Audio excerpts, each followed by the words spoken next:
Hello and welcome to sunny Florida for the final weekend of jumping in the Longines FEI World Cup Jumping North American League for 2016-2017.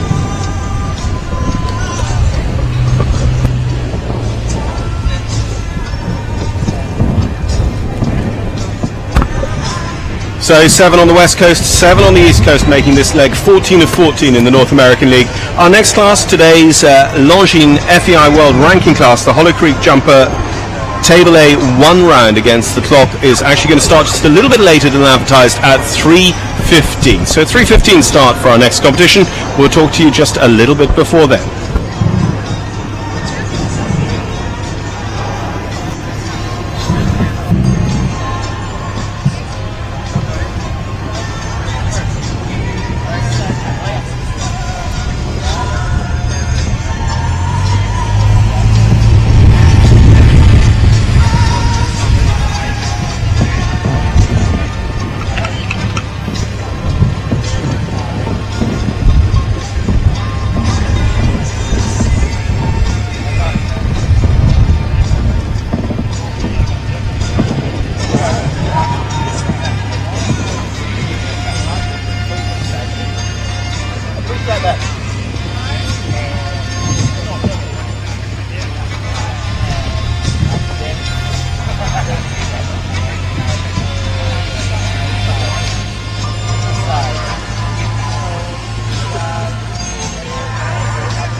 That was a good call in 2 minutes.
So by the back, let them land.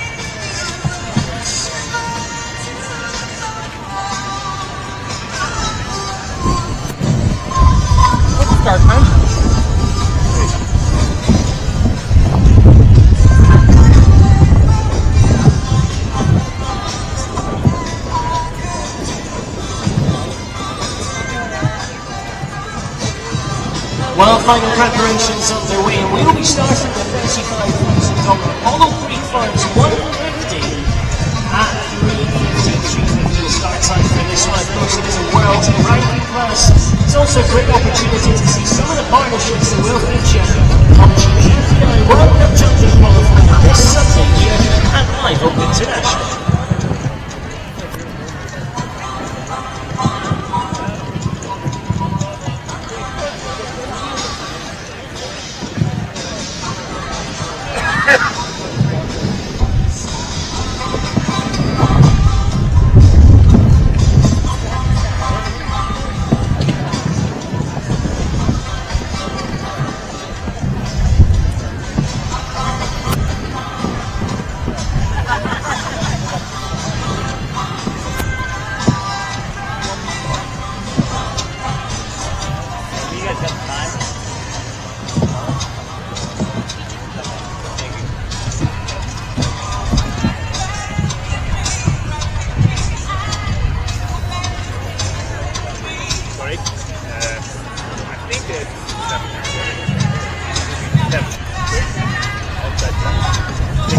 Self-identification to complete your walk. Just to let you know, Longines, as well, we will be taking a roll break after jumping order 34. So that's after the team drop and before order 18. We will take a little break to do some work on the field and we'll get back underway.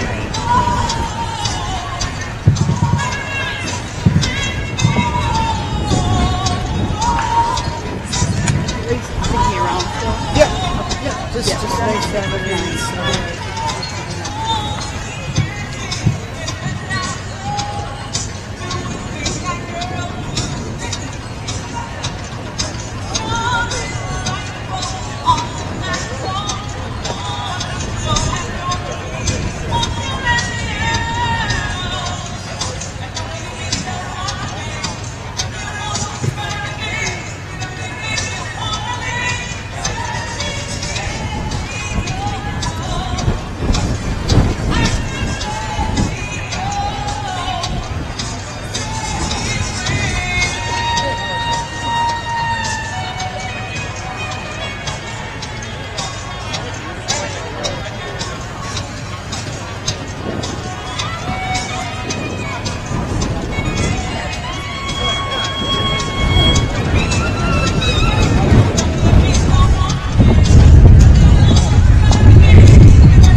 As the riders make their final preparations and complete their walk, we're going to give you a little treat here at Live Oak International. This is something we will see a full display from here this weekend. We welcome forward the Express Clydesdales of Express Employment Professionals. Now this rare hitch of black and white Clydesdales, each wear a handcrafted English leather show harness, is similar and pro trim fitted specifically for their position in the hitch.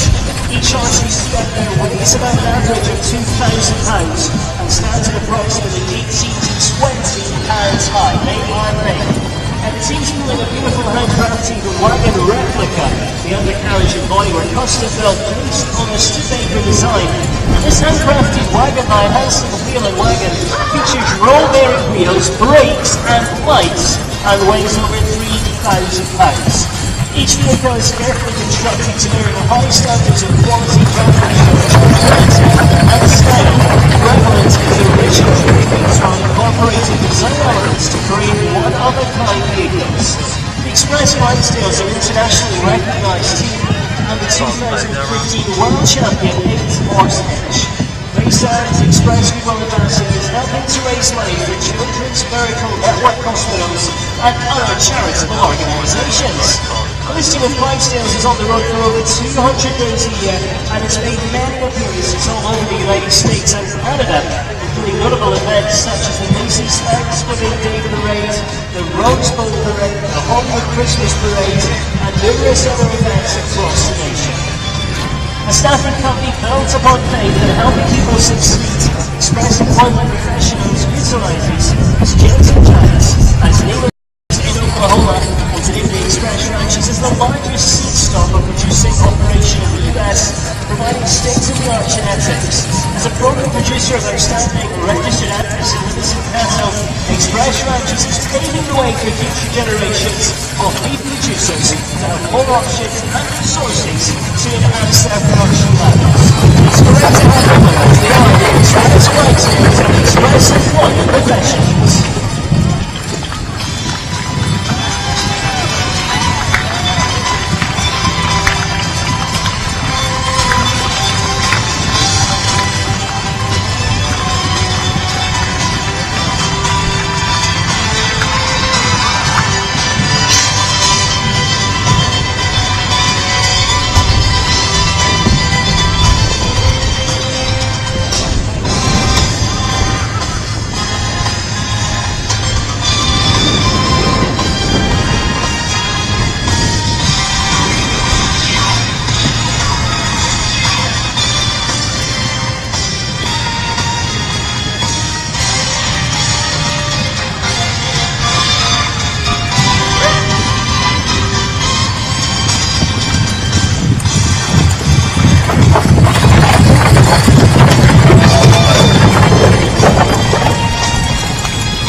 Once again, we say a huge thank you to the Express Clydesdales. We look forward to seeing them back with us throughout the weekends here at Live Oak International.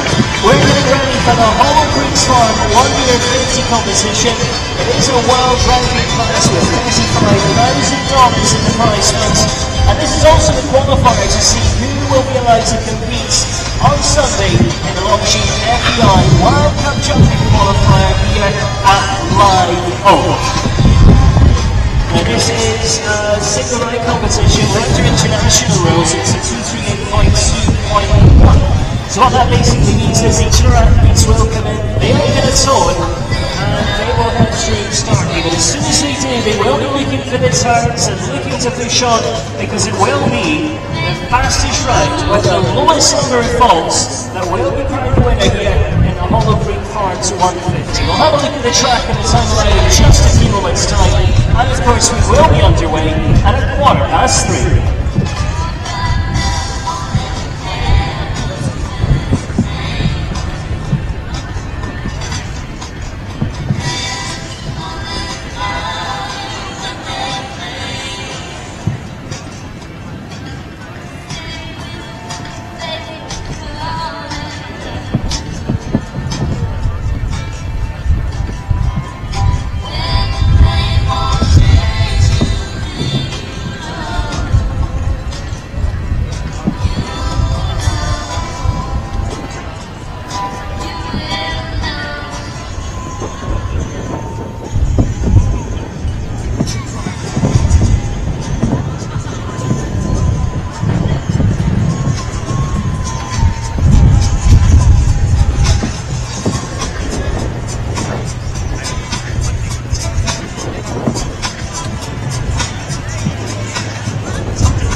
Oh, no, it's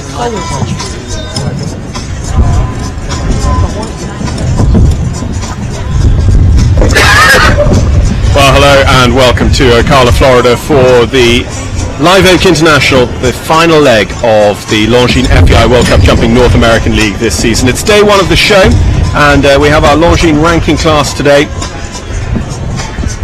67 are going to take to the field.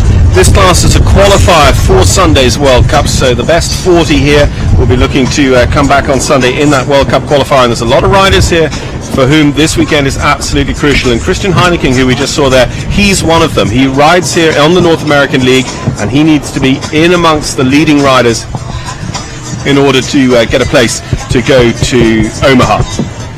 Callan Solom, Callan also, after a good result at the National Horse Show, needs points here. Marilyn Little, last year's winner, she's in as number 21 in this competition. Lucy Deloria, Lucy was second in the opening class today, the two-face, and Lucy last year missed out on riding in the American Gold Cup because she was still too young to be allowed to ride in a World Cup. This is her 18th year. She could line out in her first World Cup come Sunday. You see a couple of riders coming back with a second ride, including Jess Springsteen. Jessica, again, needs points here to make sure that she's going to go to those finals in Omaha. Sean Wardley there, the New Zealand Olympian, he took the first win of the weekend. This class is the first in which we'll see Ben Mayer of Great Britain, who's been jumping out here this spring. Harden Towell, Jack Towell, coming in at number 63. He had a very good series in the World Cup last season, and Brittany Raflovitz is going to wrap it up at number 67 to go. It's a one-round Table A competition, so faults and time will be the deciding factor over one single round of jumping. Bob Ellis is our course designer. Bob, who most famously set the tracks for the London 2012 Olympics, the level 4 designer, ably assisted by Kelvin Bywater, has set a 12 obstacle, 15 jumping effort track.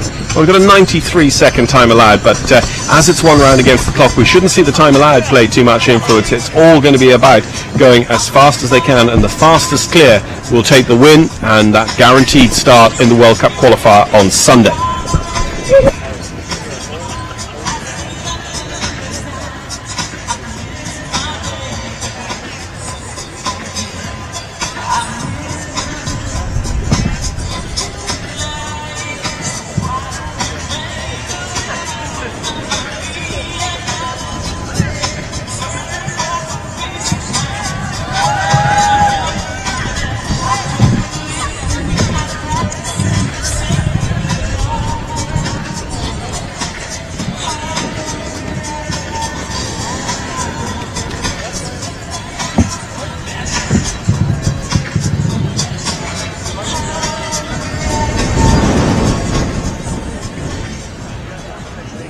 So just a moment or two away from the start of competition in this Hollow Creek Farm sponsored class. It's a $35,000 class, and as well as qualifying the top 40 through to Sunday's competition, the World Cup qualifier here in the Longines FEI World Cup Jumping North American League. It is also a Longines FEI World Ranking class, so there's all important ranking points.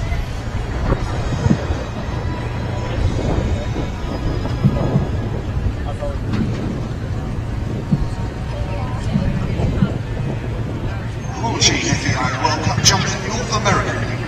14 qualifying events across 3 countries in North America. Canada, USA, Mexico, from July 2016 to April 2017. 14 riders qualify to a global final to take place in Omaha. Tune in.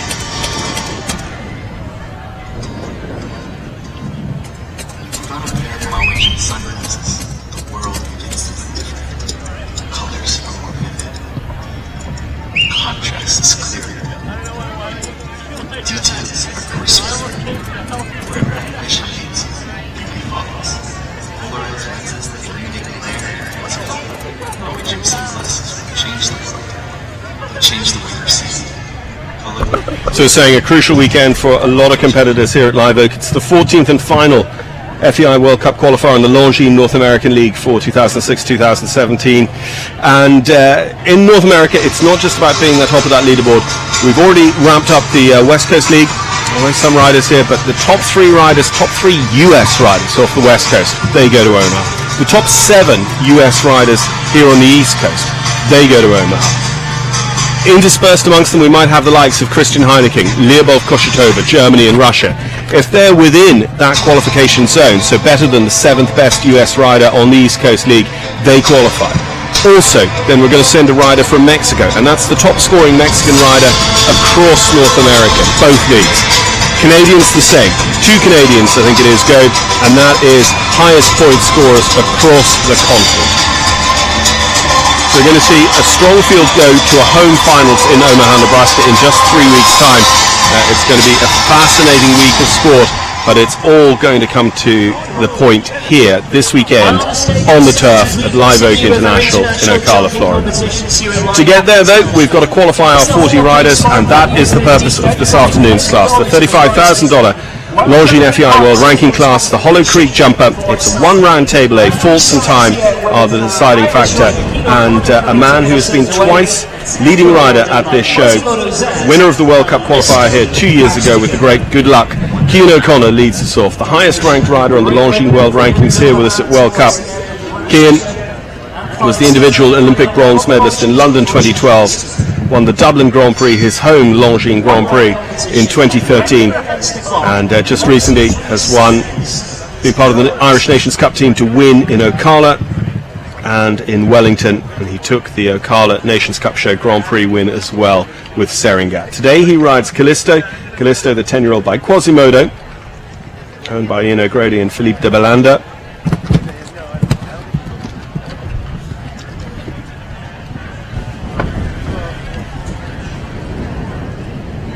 12 fences on the track, 15 jumping efforts, 93 seconds the time allowed. There's enough work for them to do out there, but you know, it is blink and you'll miss it. One round against the clock, and that is trouble for Cian O'Connor, because it's faults and time. It's not a table C where faults are converted. He jumps through the Hollow Creek Farm, the title sponsors double at 5AB. It's just a long time in the air, having to reach across those oxes.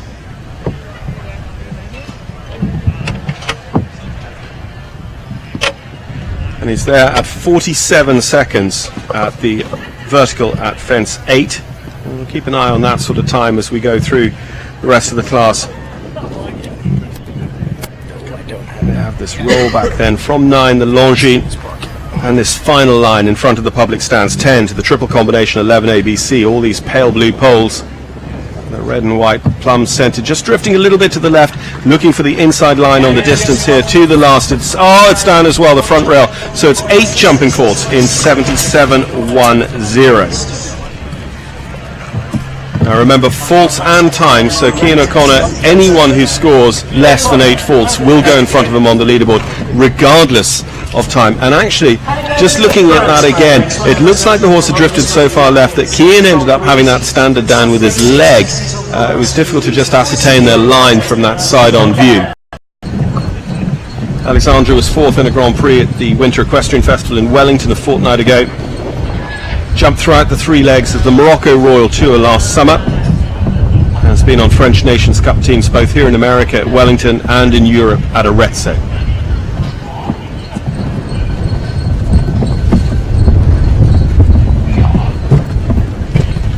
Jumping down that line 3 to 4.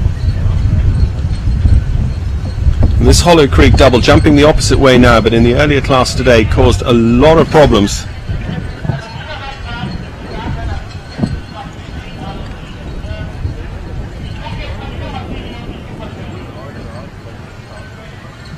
So clear at the moment for Alexandra Bayo, coming to our time check fence. Now Cian O'Connor was here at 47 seconds.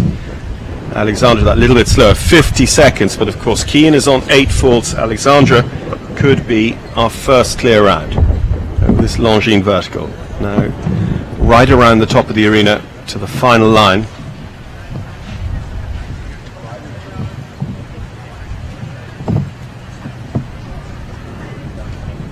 Eight strides into the triple combination, vertical is down.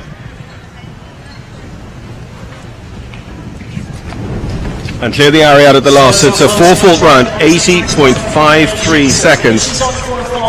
So that's our leader at the moment, still waiting for our first clear over this Bob Ellis track here this afternoon. Well, we're going to be heading back to Ireland next. Captain Brian Grenade, and then you will building by RPL Douglas. And over here on the dark side, the horse is called Javis Celticness. It's one that went very well in trial last year, and already picking up some good top 10 finishes in 2017. Javis Celticness. So next to go is for Ireland, Captain Brian Cannan with Glenby Farms. Jarvis Celtic Mist by the VDL sire Douglas, out of a Clover Hill mare. Brian, a former riding officer at the Irish Army Equitation School, in fact did a lot of his riding in eventing. Married the American eventer Jules Stiller, and together they moved to the US last summer. Brian has been on Nations Cup teams at Alain and Odense, and had a top 10 in the Week 4 Grand Prix at the Winter Equestrian Festival. We last saw him on the World Cup circuit at the American Gold Cup in upstate New York last September.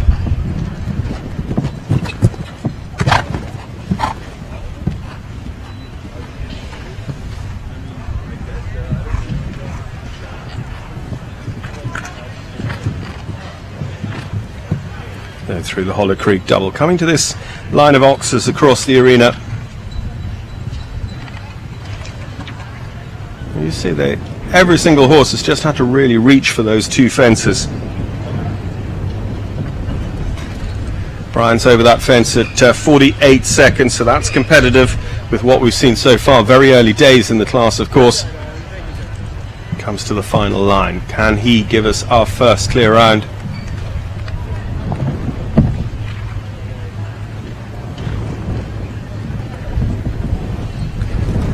Again, 8 strides to the triple combination, jumps through it again, just like Cian O'Connor, drifting that little bit left to give him the distance he wants to that Ariad fence, and it is clear, 76.51. It's a good start to his week. Brian Cannan didn't jump in the earlier class, so this is his first start of the week, and this would be pretty much his top horse. Jarvis Celtic Mist, clear and into the lead for Ireland.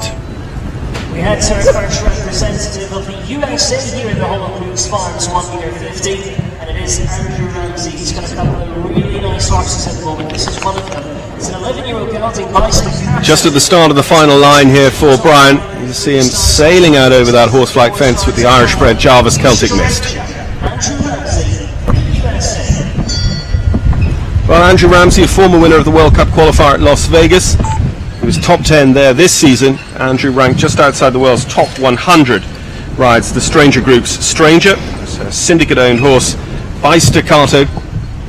There's syndicates and corporate ownership. It's a great way for people to have sort of fractional ownership of horses at the top level.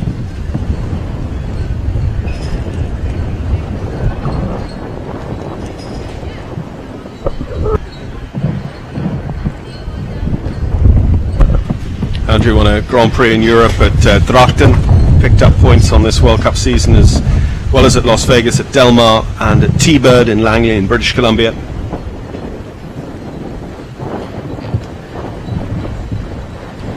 Yeah, he's hustling nicely across the ground as well here. It's Hanoverian bred. He made a good adjustment there. He landed very short over the first of those two oxes and actually made a good adjustment between the two. Quick thinking and well ridden.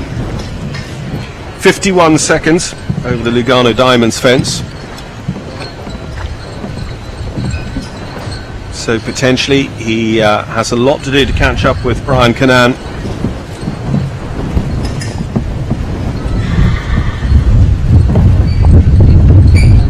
Yeah, just a hop and a skip for those last two strides approaching the triple combination, and Bob Ellis won't let you away with that lack of preparation for one of his big questions. 3 down on the final line is a total of 12 in 79.38. This partnership were on fire when we saw it in Las Vegas at the end of last year. You just see, it's all about the approach, it's all about those final two strides. It's the rider's job to get the horse into the sweetest of spots in front of the jump, and then they'll repay it with a clear, but they didn't have a lot of choice there. Christian Heineken, Christian with NKH Caruso by Cash and Carry. One of a decent sized German field actually here with us at Live Oak. Christian is currently 5th on the World Cup Jumping Eastern Sub-League, having taken top 10s at Del Mar and Thermal, and he was the winner, of course, at Las Vegas. And he'd like to get to Omaha because he's twice been a winner of the Grand Prix at the Omaha International Show. And he knows the arena and he knows it's lucky for him.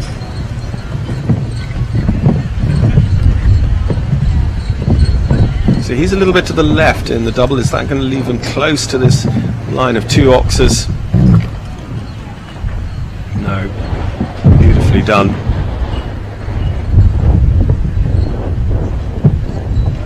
So looking for some of those cheeky inside lines. 50 seconds over the Lugano for Christian Heineken.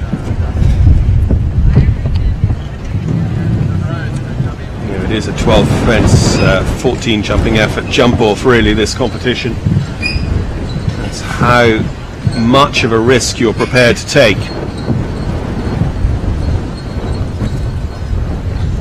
Yeah, you've just needed to push that little bit more on the 8 strides to get him closer into the first part. There was a lot of work for the horse to do in the middle part of the triple combination, and it's all related there.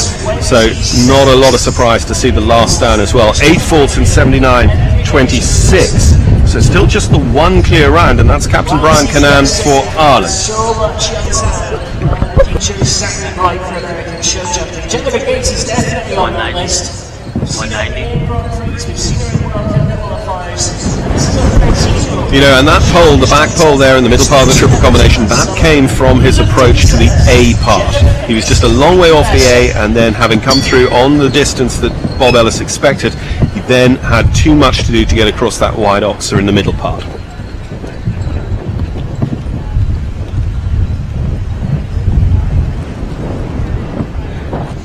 Jennifer Gates, Jen, who was top 10 in the World Cup qualifier at T-Bird in Langley, British Columbia, had a 3rd place finish in a Grand Prix at the Winter Equestrian Festival a week or two ago. 2nd in a U25 class down there in Wellington last week. Jennifer with Evergate Stables, Lufticus S by Levisto.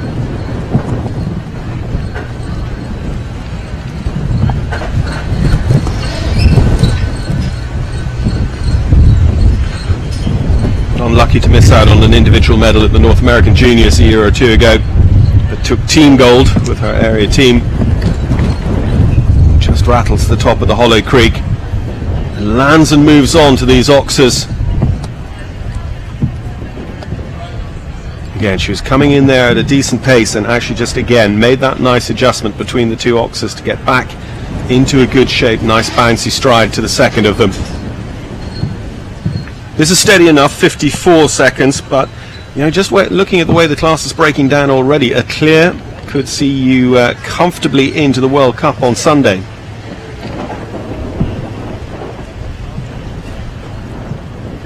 there's a lot of jumping still to do before you can put a 0 score in the right-hand column, and it won't be the case. Just it's a little bit all over that top rail of the first part of the triple combination. It's a 4-fault, it's a steady 4-faulter, an 84.95. 95, and it's 4 jumping faults. The USA's Jennifer Grace. Yeah, at the moment that's good enough for third, but we're certainly going to see more clears over this course. We've got a super field here, but interesting, just 1 out of the first 6 has delivered us that 0 score. And you see, just really unfortunate there, just not quite really getting the height over that first, but you know, having tapped it behind, that horse Lufticus just so neat then behind over the Oxa in the middle part.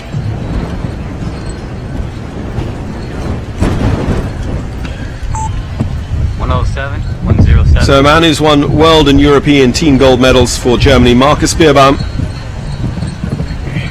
Marcus, 5 times a World Cup finalist. He rides Charmed by Chaco Blue.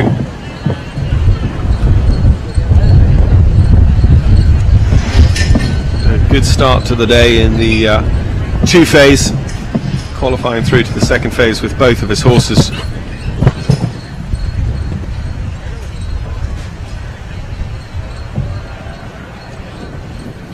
Marcus, who has been over here jumping alongside his wife Meredith Michaels Beerbaum for the spring season once again.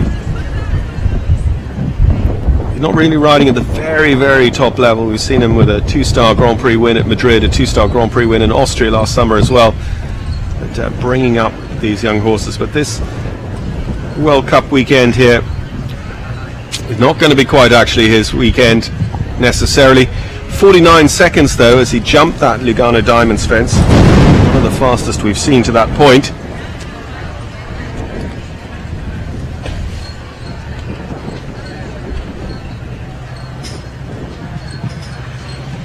Well judged that.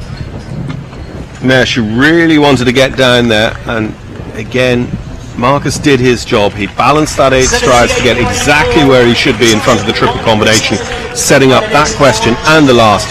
So Marcus, with our fastest 4-faulter at the moment, goes into 2nd place, 4 in 78.44. It's the United States of America, Martin van der Hoven,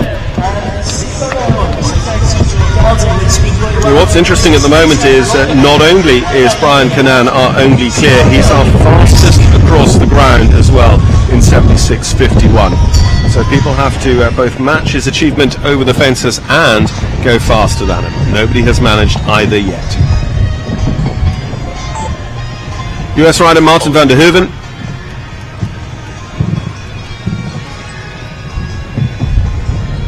Saw Martin at the Socrates Million last September in upstate New York. He rides Augusta Pines Farms Zero Leone by Kigali.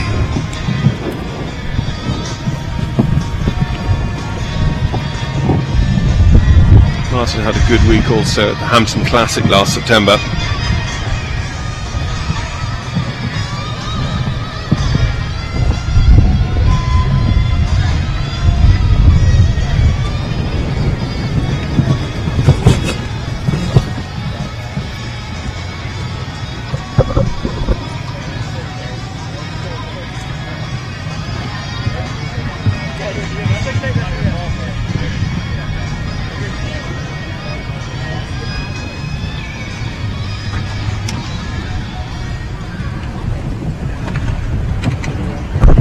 Again, not being 100% right, ended up just flicking against that back pole and having it down 4 faults in 51 seconds as he jumps the Lugano Diamonds.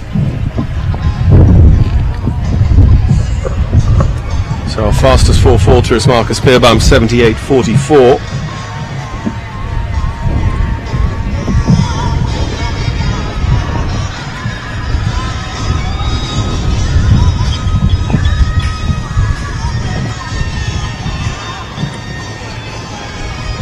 Looks like he's going to hold it to just the 4, clears the Ariat, and it's 81.96 on the clock, so that's going to go into 4th place just behind Alexandra Peyo. So 4-faulters holding 2nd, 3rd, 4th and 5th at the moment, just the 1 clear. Staying with the United States of America, Peter Luxman's forwards. This is a horse who absolutely loves. It's one he's to the World Cup final last year. Interesting to see this reverse angle here. Actually ended up tapping it in front on the downward slope.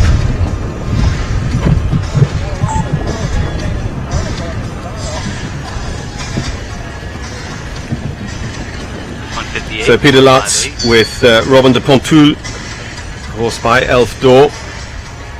Peter rode at his first World Cup finals in Gothenburg last spring. One of a couple of Maclay medal winners in our field here at Live Oak. Best World Cup result this season has been 11th at Las Vegas. We've seen it with the Gold Cup, the National Horse Show and the Palm Beach Masters.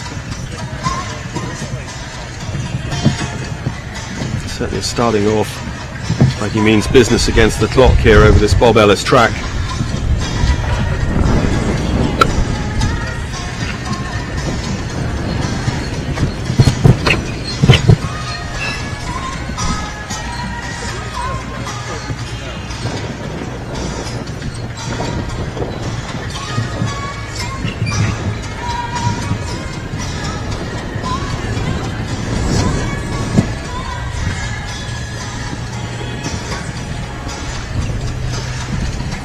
Lucky there, not the most comfortable of jumps over the second of those oxes.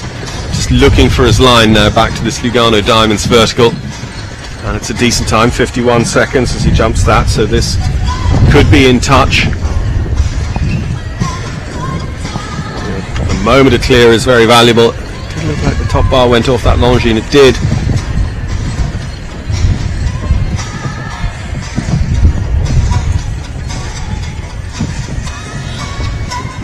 That horse's 8 ended up very close into the face of the triple combination.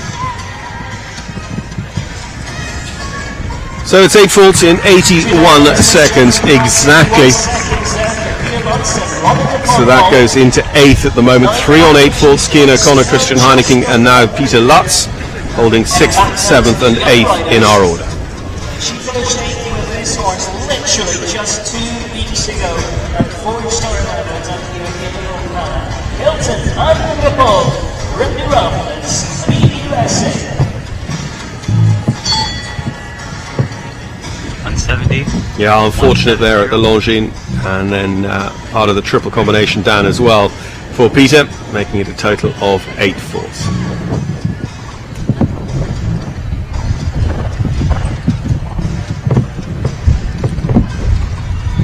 Well, she'll be the last in the ring a little bit later on this afternoon, but this is the first ride for Brittany Raflowitz, the individual silver medalist at the Young Riders back in 2015. Jumped on the US team at the Nations Cup at Samarin, and a returning visitor here to the World Cup qualifier at Live Oak as well. Brittany riding Hilton van der Breukel by Contact van der Heffink.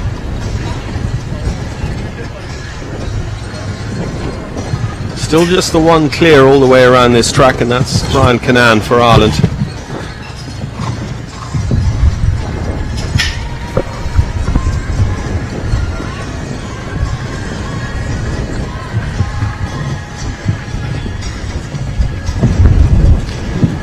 They're coming to this line of oxes across the arena.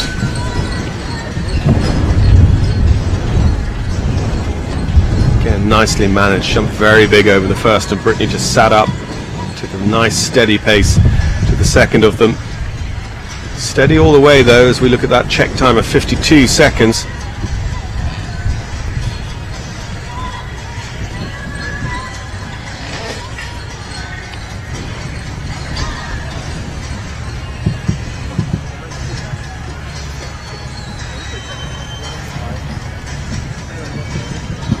And just glances the front rail off the first part of the triple. So coming home on 4. Remember, our fastest 4-faulter was a blistering round from Marcus Beerbaum at 78.44. So that 83.23 is going to be down the order, but nice to see. Big congratulations from Brittany, from Hilton van der Breukel. 4 faults in 83.23.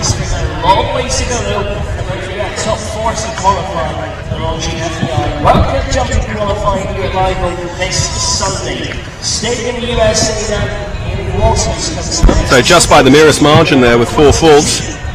but 83.23 is going to put Brittany into 5th place as things stand after 10 have shown. 111, 111. So Hayley Waters riding here for the first time since 2015, jumped in the million at Saugerties last September, and was double clear in a jump-off class just a fortnight ago in the internationals at Hits at the post-time farm venue, the other side of the city here in Ocala. Hayley with Quirrent by quite easy, it's, Swedish warm blood. We set the start in the first fence, they're going away from the in-out gate. On that related line then to the Live Oak Oxer.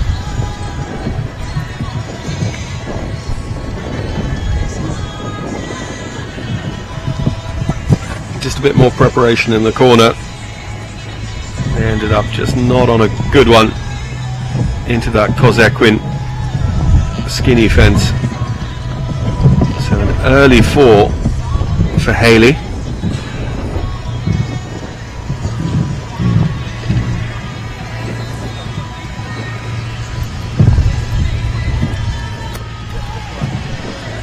Now to be competitive with our fastest 4.4 to Marcus Beerbaum, they need to be over this fence in 49 seconds or better. So you can see down on the clock 54 seconds and the fence is down as well.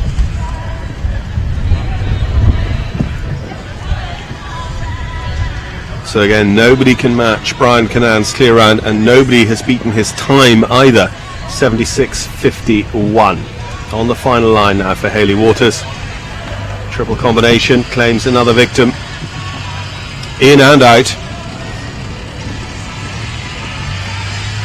Good over the area out, so 16 jumping faults in 83.17.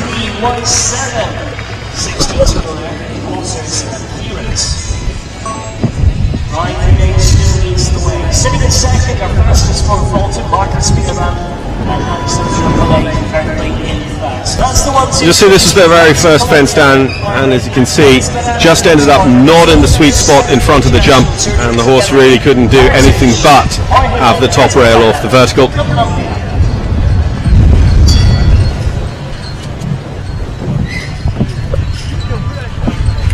Jorge Barrera rides Cartouche. Jorge for Colombia. He's just starting to jump here in North America. First international start here in North America was the 2-star at Hits a fortnight ago. Cartouche, the 10-year-old stallion, owned and ridden by Jorge.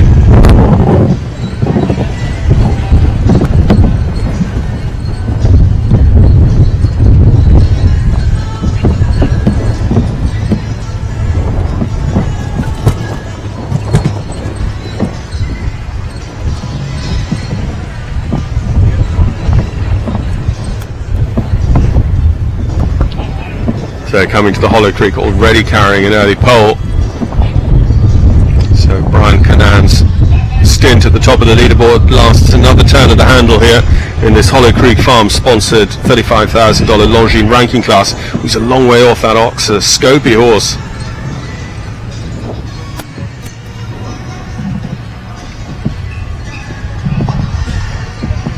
You can see the difference. Our competitive ones have been jumping that fence 47, 48, 49 seconds, more like 58 for Jorge, and he ends up having it down as well.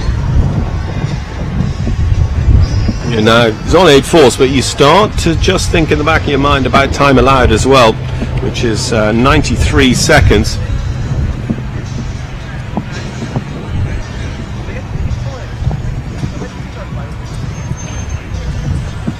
Super spot down the triple combination line over the last, and he's just inside 90.78 seconds on 8/4 for Jorge Andres Barrera and Cartouche for Colombia. So that goes into 10th as things stand. We've had 12 have jumped, and that is in 10th thus far. The Live Oak on the ground for the first time. We see it here from the reverse angle. Nearly got it coming up and going down, but certainly going down for the 4 faults, the first of 8 on course.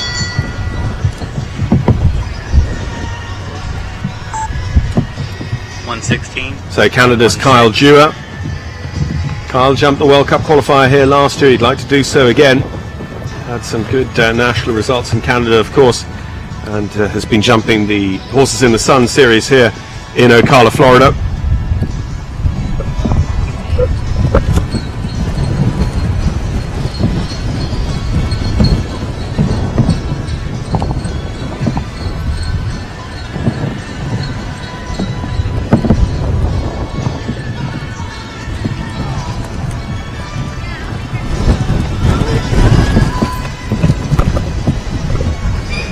Made a little bit heavy weather of that line down towards the water trade, the Liverpool, but still clear as he turns back to the Hollow Creek.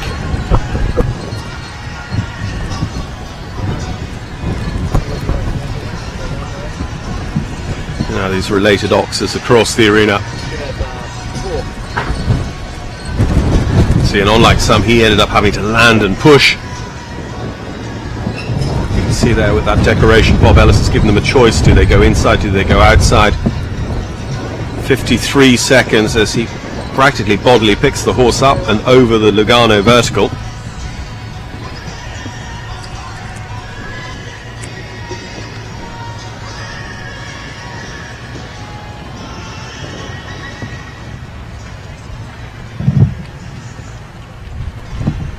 So even if he's clear, Brian Canaan is still safe at the top of the leaderboard time-wise, but the back rail off the Oxer in the middle of the triple combination is down, so it's a 4-fault round at the very least. 4 is where it stays. Kyle Dewar and Gomez van de Wittheuvel for Canada. 4 faults in a time of 85.30, and that goes 7th.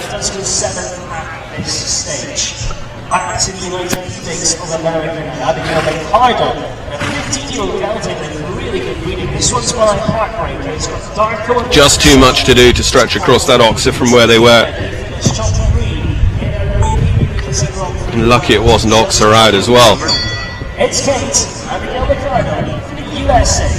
So rider ranked just outside the world's top 10%, Abigail McCardle with David McCardle's Cade by Heartbreaker out of a Darko mare. Abigail had a good result in the Grand Prix at Split Rock last October with a top 10. Abigail was the North American Young Rider champion back in 2012. Some European wins at Fontainebleau, Dinard, Lisbon, and Chantilly and Valkenswaard on the Longines Global Champions Tour, 2-star tour as well. And this spring had some top 10s and a podium in Grand Prix down at Wellington at the Winter Equestrian Festival.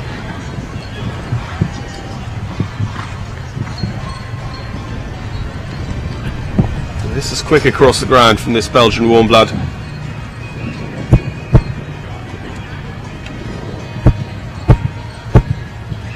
Just cutting inside that decoration that we were talking about a moment ago. 48 seconds over the Lugano for Abigail McCardle. So this is as competitive as any we've seen for a while. Jumps the Longines on the angle, goes around to the final line. Clear is valuable at the moment, but a clear faster than 76.51 will take the lead after very nearly a quarter of the field.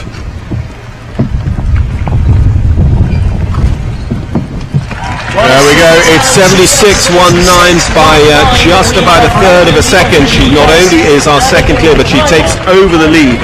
Abigail McCardle and Cade, they left us a long time waiting for it, but 76.19 is now what they have to beat. The USA taking the whip hand here in the Longines ranking class, sponsored by Hollow Creek Farms. With the USA, we had a partnership that no one has liked as well at the World Cup final. They were in Gothenburg last year and finished 7th in the world. And it's Karen Solo, video wizard for the USA.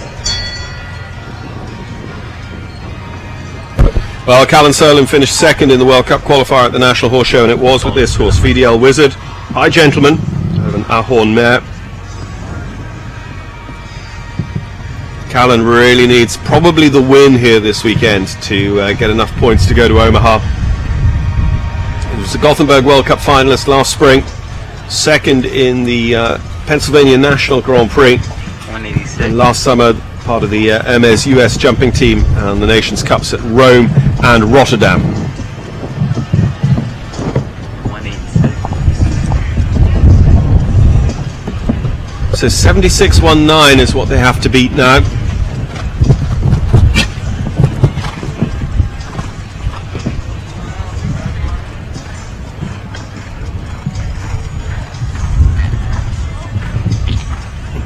moving very positively up that Hollow Creek double line. Oh, just rattled the back bar there. All looks okay. Inside the decoration. Wow, 46 seconds over the Lugano. That's faster than anyone we've seen. Abigail McArdle jumped that Longines on the angle a moment ago. Has Callan thrown away a little bit of her advantage. Onto the final line. Nothing's over till it's over, because this triple combination has spoilt many a clear round dream so far. Wizard reaches for the middle part now. They went in 100% the right spot. Now she needs to adjust for the last. She does so. 75-71. The lead changes once again. It stays with the US, but now it's Callan Solom out in front with VDL Wizard. Set a very tough standard. 75-71. New time to beat. Andrew Coker.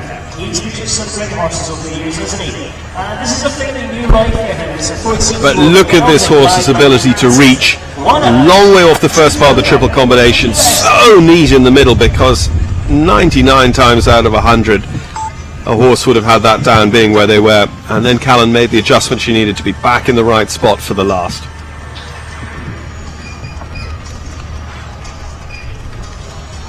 Andy Coker. Andy ranked just outside the world's top 100 at the moment, rides 1.5. Andy was 5th at the Bromont World Cup qualifier, the Montreal leg that opened up the series last July. He was Grand Prix winner at the Great Lakes Tour up in Michigan. Won a class at the American Gold Cup back in September at Old Salem, and Andy won a 3-star Grand Prix at Tryon in North Carolina last autumn. This is the 1.5 groups, horse 1.5 by Manhattan. And a pole there early on the course.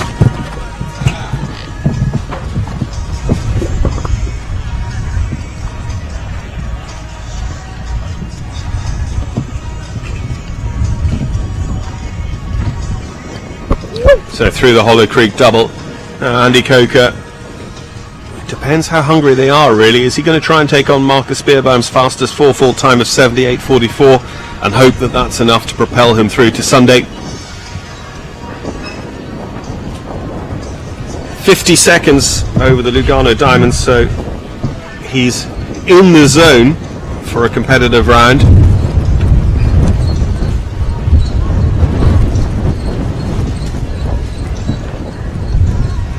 It's all about keeping everything standing on this final line, though. Neat behind over that first vertical. On to the last, just the 4 faults. So we hop, skip and a jump in front of the Ariat, but it's 4 faults in 78.77. By the merest margin goes behind Marcus Beerbaum. It's our second fastest 4-faulter, goes into 5th. Germany once again.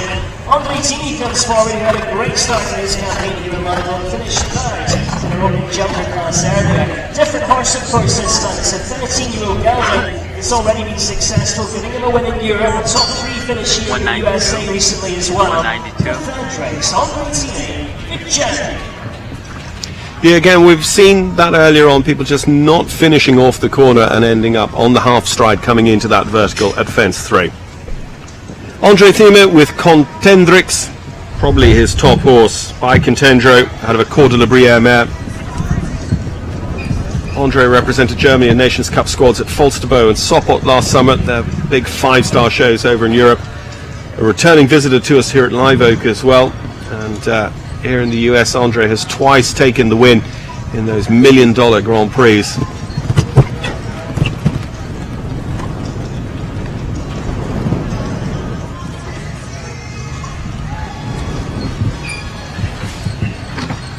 So clear the Hollow Creek coming up. It's this related line of oxers across the arena. Andre made that look as smooth as anyone today, and he's on a good time rolling back to the Lugano as well. Look at this, 45 seconds. Again, probably our fastest of the day, over the Longines, on the angle, just like Abigail McArdle. Final line. Andre, of course, needs to leave everything up, but he has got 75-71 clear in his mind as the time to beat. Coming to the Ariat, he is going to blast this time out, but the Ariat is down. It ain't over till it's over. It's 4 faults at the last for the German rider in 71.67.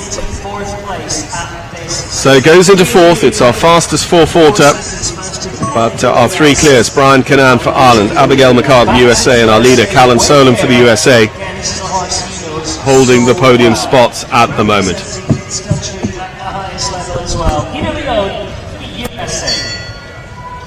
Great Grand Prix win with this, literally a couple of weeks ago.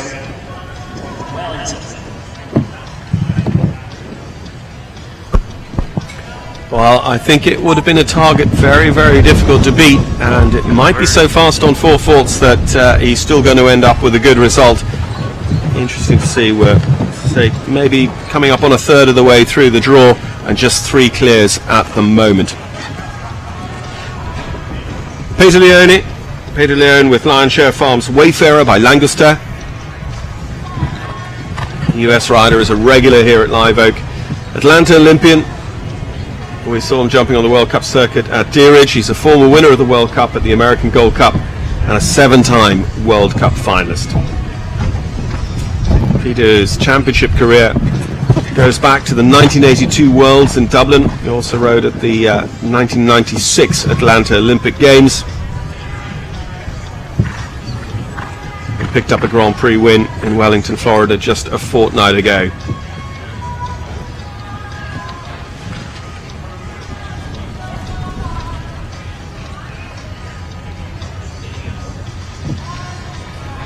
Again, they know they've got to go inside that little bit of decoration now. 46, 47 seconds, but the Lugano itself is down. So still just 3 clears. The Longines goes as well. 2 verticals in quick succession on the ground for Wayfarer. Ends up jumping across that horseflight fence, and it's down as well. So's this. So he's on 16, in fact. And jumps the area, and that's going to be the time of 74.36. 16 jumping faults in 74.36. Peter Leone into 17th. Devin Ryan understands horses been competing internationally for a couple of years now. We saw Devin earlier finish 4th in their opening competition with another of his rides. Devin Ryan, Cooper for the USA. That Lugano vertical's where the rot started to set in for Peter, as we go on now to Devin Ryan. Devin Ryan for the United States of America owns and rides Cooper by Unanium out of a Balabé de Rouet mare. Devin, a couple of years ago, had a very good result in the World Cup qualifier at the Hampton Classic, and just 3 weeks ago took a class win in the Ocala Nations Cup show down the road at the Post Time Farm venue.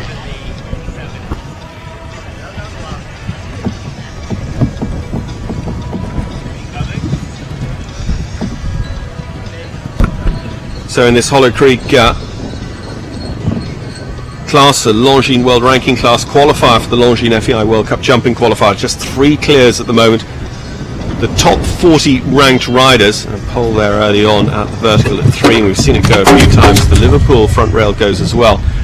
But the top 40 riders, because we have some riders here with more than 1 horse, will be qualified for Sunday for the World Cup qualifier.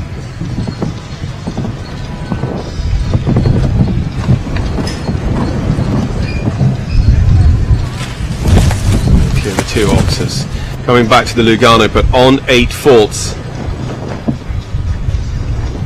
48 seconds. You know, it is competitive, and again a fast 8, you never know. Our fastest 8 at the moment, Cian O'Connor on 77 seconds, holds 12th.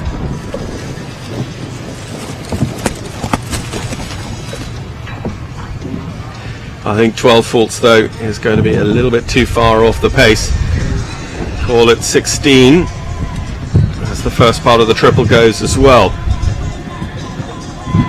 And the last 2 for 20 in total, 77.36. If wishes were horses, of course, but a 77.36 with just 8 faults would have been our second fastest 8-faulter. And a 77.36 with 4 faults would have gone into 5th. that's where it started. Just rounding out that turn and getting the approach absolutely right into the third, proving crucial early on. And then actually the related distance coming back to bite Devon as well.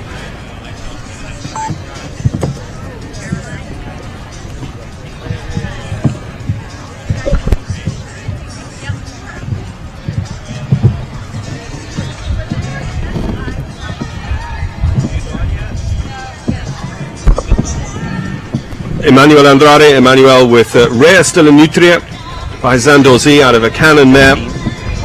Venezuelan rider, rode at the Rio Olympics last summer, a medalist at the Bolivarian Games, ridden at World Championships, Pan Am Games. Emmanuel was fifth in the Nations Cup Grand Prix at Hits here in Ocala 3 weeks ago.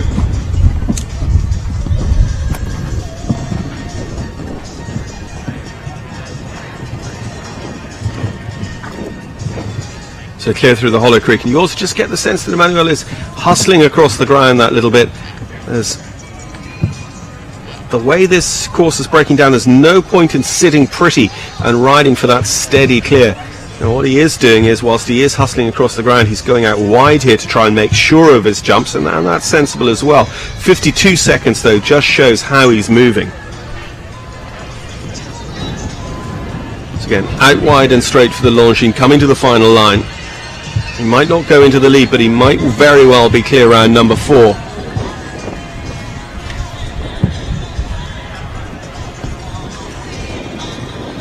And just took his foot off the throttle a little bit to get those 8 strides down to the triple combination. And the Ariad's good. 82.08 on the clock. It is clear around just number 4, and it goes into 4th place.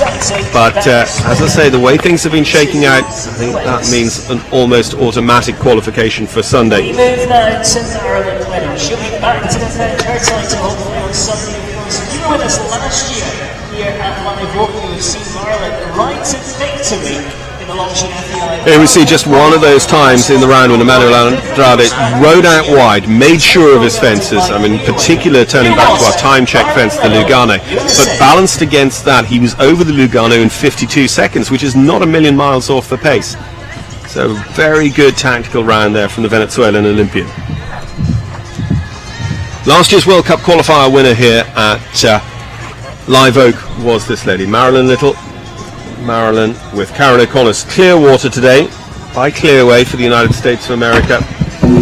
Well, the first is down, so that tears it for Marilyn in this qualifier class. Well, not necessarily, of course, top 40 riders going to qualify, but she'd like to start the opening day with a good result. She had good results right throughout the weekend last year.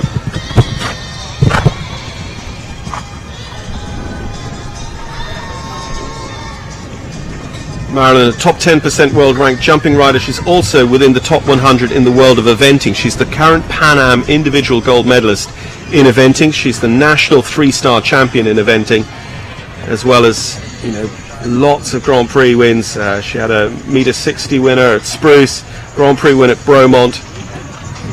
The Lugano fence is down, but look how quickly she was there. 44 seconds. It could have been a super fast 4, but now it's 8, now it's 12.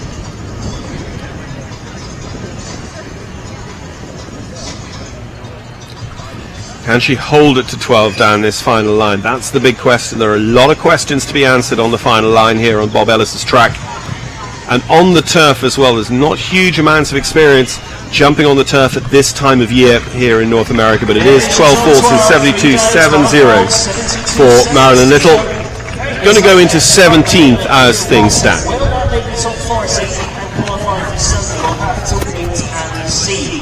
And Lucy Delorio comes forward next, the young mentality rider that we saw who's second in the horse called Ocala, the first competition today. This one is special. It's a 12-year-old gelding called Hester. They won the under-25s down in Wellington just a couple of years ago with numerous Grand Prix successes. Hester, Lucy Delorio, the USA. So just 17 years old, Lucy Deloria with Hester. You see the Belgian warm blood 12-year-old by Van der Mispelier. Lucy won the under-25 tour at the Central Park Horse Show a couple of years ago. North American young rider, individual gold medalist, runner-up in the McLean inaugural national under-25 champion at the National Horse Show in 2015.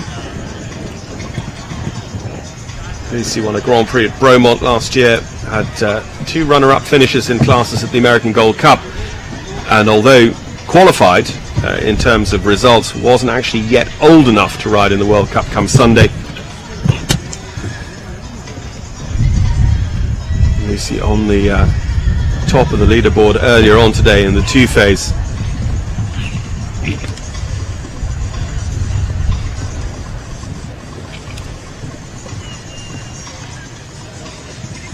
Just steady enough down the Oxes, going to take the inside line, but our very, very fastest have been over this Lugano at 44.45 seconds. Oh gosh, she's not actually a million miles behind, 46 seconds, covering the ground, eating it up. So clear to the final line for Lucy Delorier.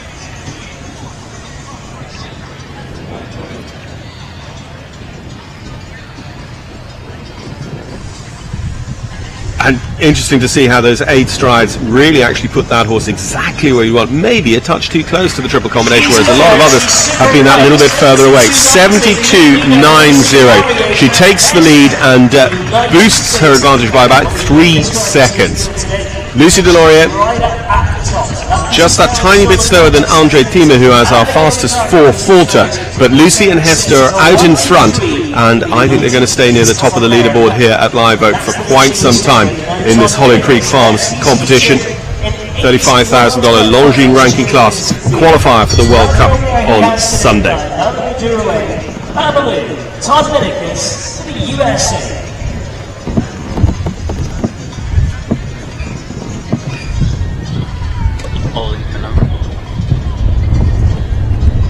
So one of the riders here needing points come Sunday for the ride to Omaha, Todd Minicus, but actually this couldn't maybe come at a better time of the season for him, because he's been on fire down in Wellington, but taking the Live Oak fence early on here today. Todd already an 8 times World Cup finalist. He's been on Nations Cup teams at St. Gallen in Switzerland, Le Bourg in France. He won the Week 4 Ariat Grand Prix at the Winter Equestrian Festival. Took a Grand Prix last summer at Tryon as well. The first part of the Hollow Creek down as well. So on 8 faults for Todd with Babaloo by Balou de Rouet.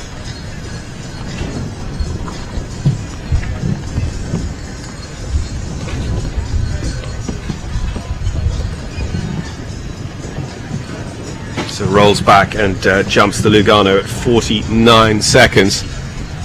You know, 8 faults. Our best 8 faulter, Cian O'Connor, is holding 14th position as things stand.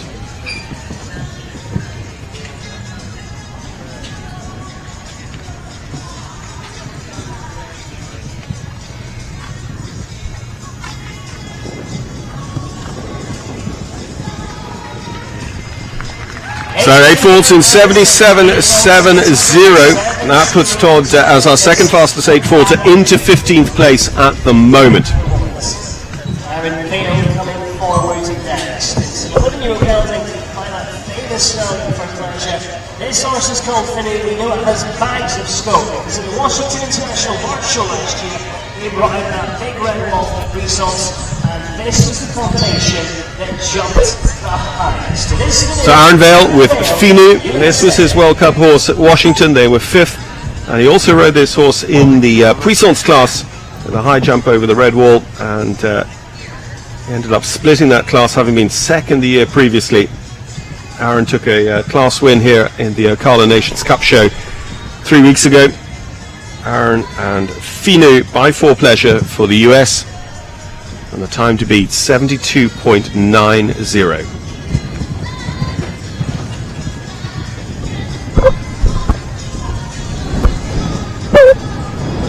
So a comfortable big jump over that second fence, goes out wide. He has the opportunity to just reset coming to that vertical at 3. We've seen so many taking the inside line, not really finishing the turn and having that vertical down.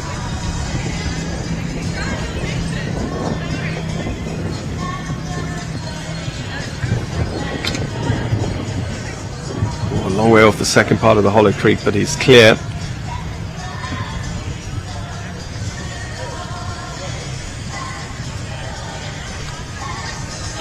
So turning back towards our time check fence, the Lugano Diamonds. 50 seconds as he jumps it. If Aaron can stay clear, this won't be a million miles off. Lucy Delaurier, of course, in a class of her own, almost on 72.90 out in front. But this could go right in the mix.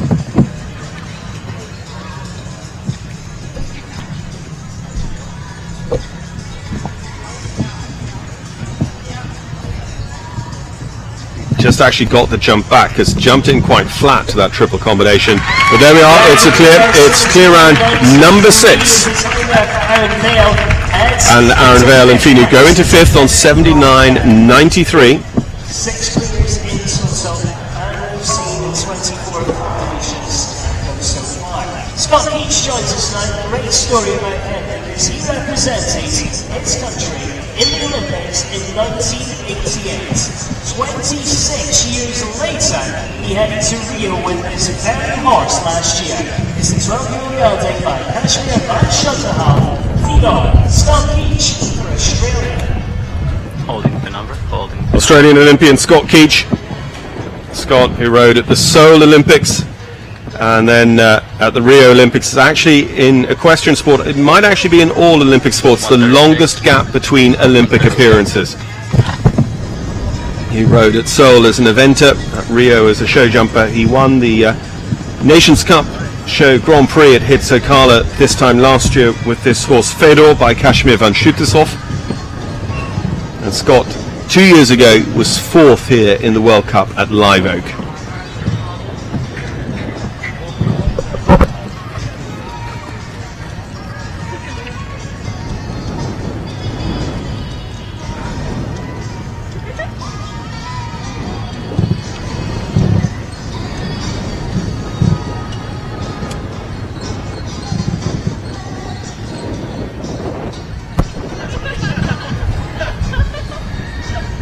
So steady enough, but coming to the final line clear for Scotty Keach.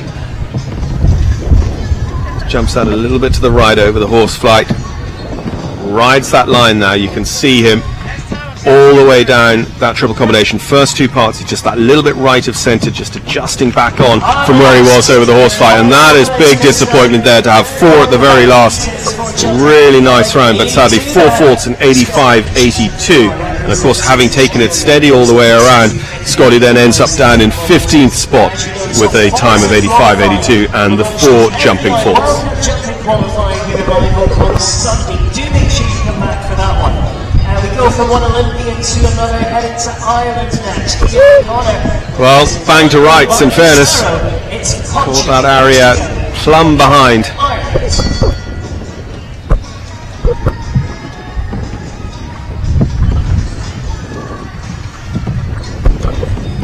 So the green coat of Cian O'Connor, former World Cup qualifier winner here at Live Oak. Cian rides Concho this time, Chansonet Farms 9-year-old by Casaro.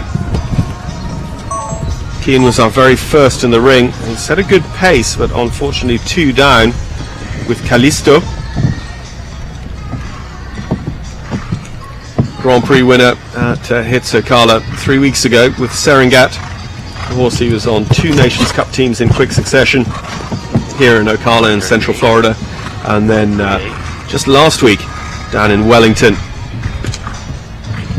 and on both occasions helping deliver an Irish win.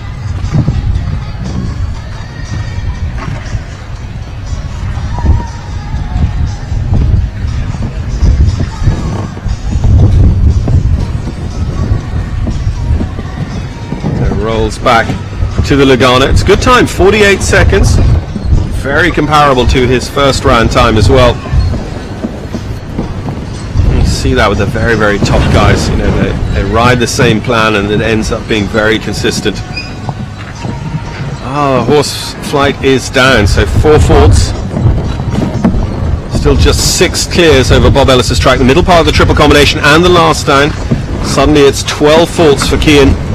And over the area, 76.13 and 12 faults for the Irish Olympic medalist. 76.13 for Ireland's Cian O'Connor. Big from Ireland to Canada. It's obviously Nicole Walker now, a 12-year-old by Tulin. And this is the horse that's been missing out, finishing second in Wellington 2 weeks ago. London speedbound, Nicole Walker, Canada. You just see there a great shot of those safety cups working on the downward pressure. They break away to make sure the pole gets out of the way rather than causing a fall for the horse if it ends up getting its hind legs caught in the pole as it knocks it. Nicole Walker riding Falco van Speerveld for Canada. Nicole who jumped at the show last year. She didn't go through to the World Cup qualifier. Actually a student of Kian's, won the 2-star Grand Prix at the Longines FEI Nassau Horse Show last year in France. Won a Grand Prix at home in Canada, at Caledon, Ontario last September. That's the Pan Am Games venue. And jumped double clear in a Winter Equestrian Festival Grand Prix this spring. Falco van Speerveld by Toulon.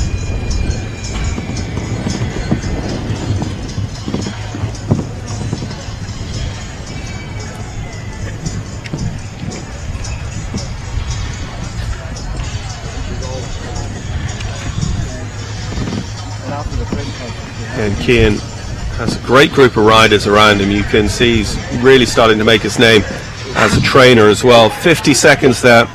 We've seen plenty have it down.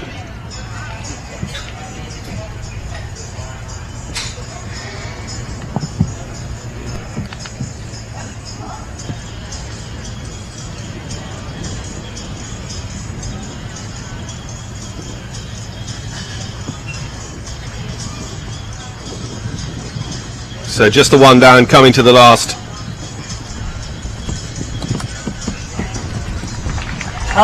So 4 faults in 81.45 for Nicole Walker. And that's going to be good enough for 11th at the moment.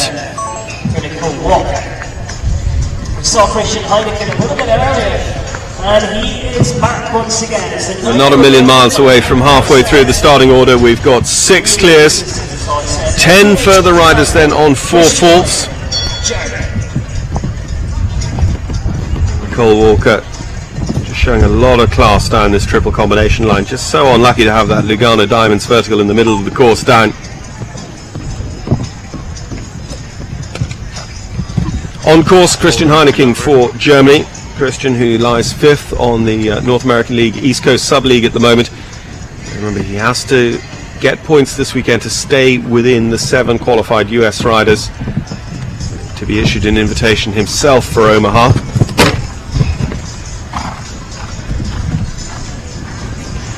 Christian rides NKH Calango. Christian was the winner of the World Cup qualifier at Las Vegas.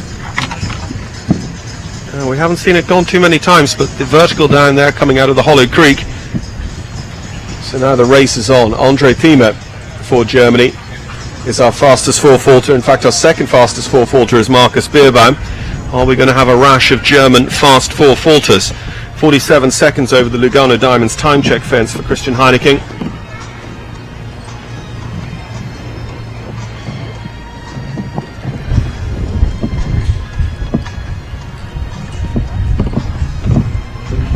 Well, 8 faults now, so that starts to change the complexion of this class.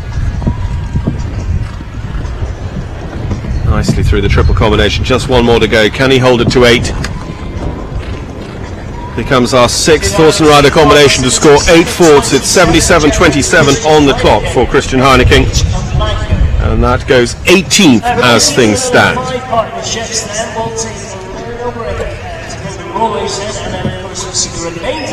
Of this competition here on the opening day for our jumpers at Live Oak International. However, we continue on for now in the Hollow Creek Farms Under 50 with Martin van der Hoven on their 2nd international tournament. So this was the second pole on course, and this, as I said, changed the complexion of things for Christian Heineken. Fast 4 could have been valuable. 8 faults now is going to make it a tough afternoon watching the rest of the class, wondering about Sunday. Martin van der Hoven for the United States of America. Martin with Martin Huygens Elan by Indorado. Martin jumped in the Saugerties Million last September and had a good week at the Hampton Classic as well, with 2 good class results there.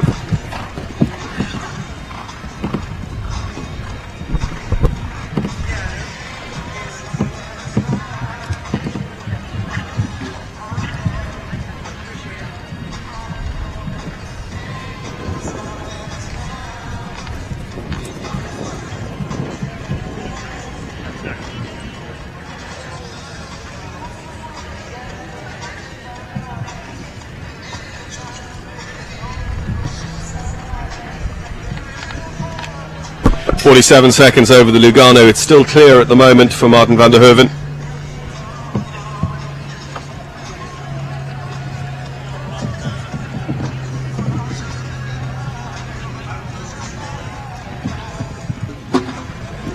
Just taps the back bar, so it's 4 faults. 71.67 was our fastest 4 faulter, so Martin's going to be down the order in terms of 4 fault rounds. 76.06 goes into 8th position at the moment. Moving to another of our young riders here. This is Taylor Land. I saw her a few weeks ago at the Palm Beach Masters, where she just missed out and finished second on this very horse. In fact, it's the very well informed 17-year-old stallion, 4th edition, Taylor Land. So many dreams coming to an end on this final line. And actually just chests that back bar down off the middle part of the triple combination. So we go now to Taylor Land. Taylor very impressively jumped for a 4th place in one of the qualifying classes to end up in the World Cup at the Palm Beach Masters. There were over 100 Grand Prix riders at the Wellington venue, and just 40 could qualify for the World Cup. Taylor's regular on the U25 tours, team gold medalist at the North American Juniors. Taylor with Jay Land's 4 edition by Forsyth.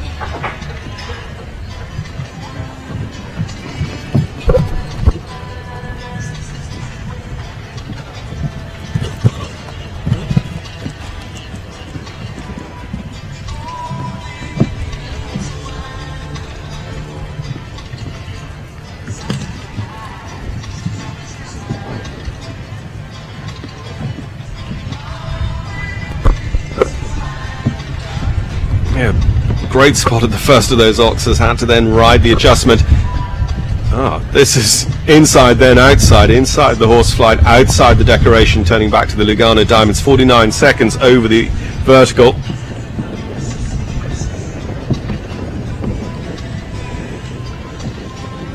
So onto the final line, like many before, still on 0. Can they hold it all the way to the Ariat and the finish beam?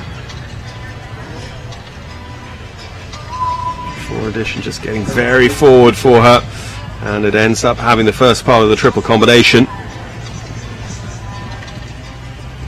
The Ariat is up, so it's just the 4 faults, 79.90, and that's going to go 11th. And it's for a jumping fault step for Taylor Land, 4th edition.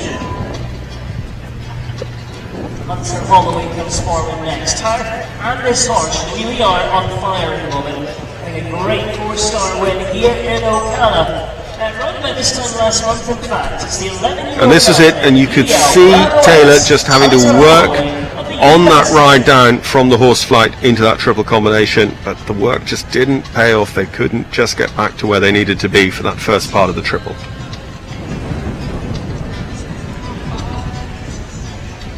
Hunter Holloway, VDL Bravo. Holding the number. Hunter had a win and a runner-up spot on the U25 tour at the Pennsylvania National. Top 5 and top 10 finishes in 5 stars at Tryon and at Saugerties in 2016.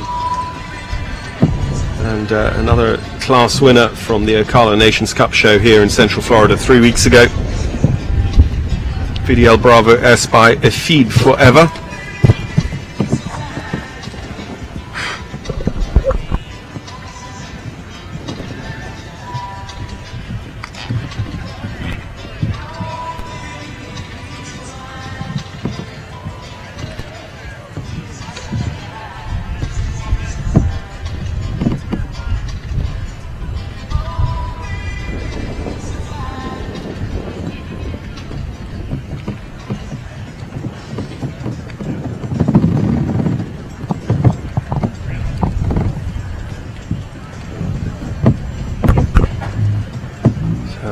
Coming down the final line here, Hunter Holloway, VDL Bravo.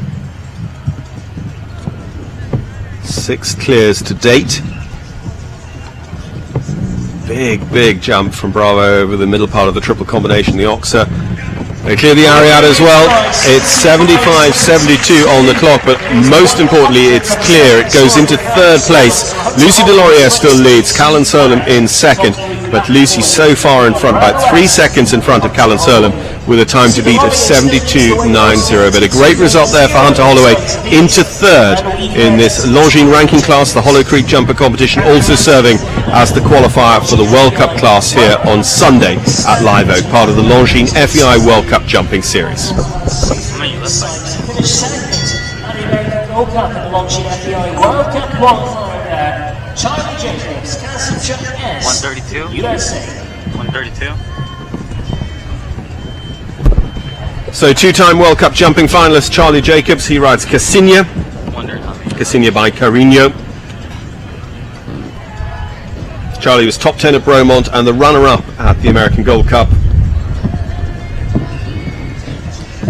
Represented the US at the Top Flight Nations Cup show at Falsterbo in Sweden in 2015. Charlie was also second in the CP Grand Prix at the National Horse Show last November.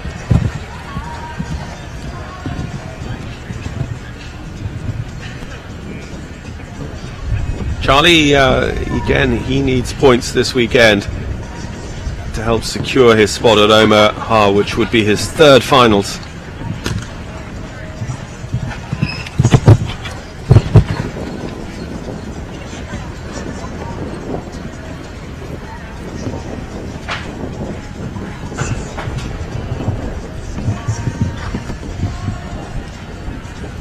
Clear the Hollow Creek again. You just get the impression that Charlie's moving across the ground, riding this course positively, just anchoring Cassinia a little bit there to get what he wants coming to that Oxa. Goes out wide around the decoration here just to make sure this Lugano fence. Plenty have cut inside and ended up having it. 53 seconds, it's not a world beating time, but a clear would be very, very valuable today.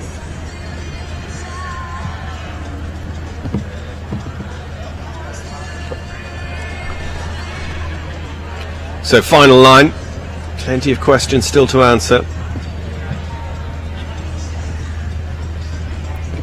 Just changes on his way to the triple combination. He's clear. Just one more to go. Charlie Jacobs, will he be clear round number 8? He is. The time of 86.08 puts him in 8th of 8 at the moment. But it's clear. Charlie, who jumped double clear earlier on, also in the two-phase competition with a steady in that as well on day one, but it's all to play for come Sunday here. 5-star win with this horse in 2017. It is the 14-year-old mare by Cashier Van Schutterhoff, the VBS, Jessica Springsteen, USA.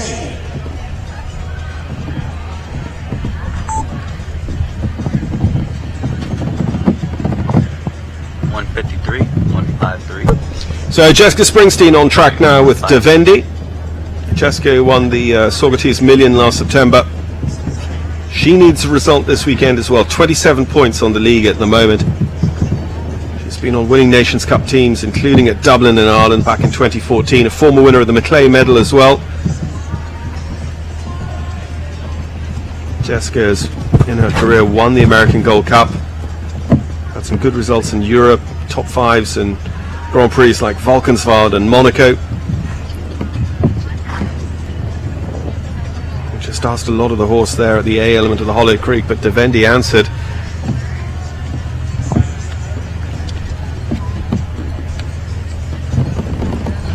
They're taking risks, certainly. A great combination against the clock. They had two good results on the first couple of days of the National Horse Show last November.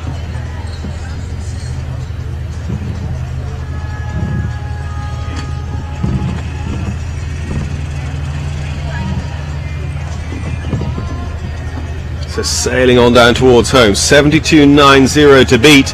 Look at this time. Over the Ariad, 69.73. It's our first sub 70 second time all day. Jess Springsteen and Devendi go into the lead in supreme fashion here. They have taken another 2.5 seconds out of the time here over Bob Ellis's track. and really just taking the risks, but knowing through their relationship built up over years with Devendi that they are risks she can take. And Jess Springsteen is now going to be the hard-to-beat leader of this Hollow Creek farm. So Jessica Springsteen leads in front of Lucy Deloria, Callan Solom in third. We've got 9 clears, so just behind Emmanuel Andrade. We've got Charlie Jacobs holding 9th with the clear as well. The fastest 4-faulter is Contendrix and Andre Thema in 10th. And we have a 10-minute break here now. We're just going to work on this turf surface here, make sure it is in prime condition, ready for the second half of the jumping in this North American League competition. It's a qualifier for the World Cup class on Sunday. It's a Longines ranking class, and we're just going to take that 10-minute break. Talk to you again in just a moment.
says 11 minutes.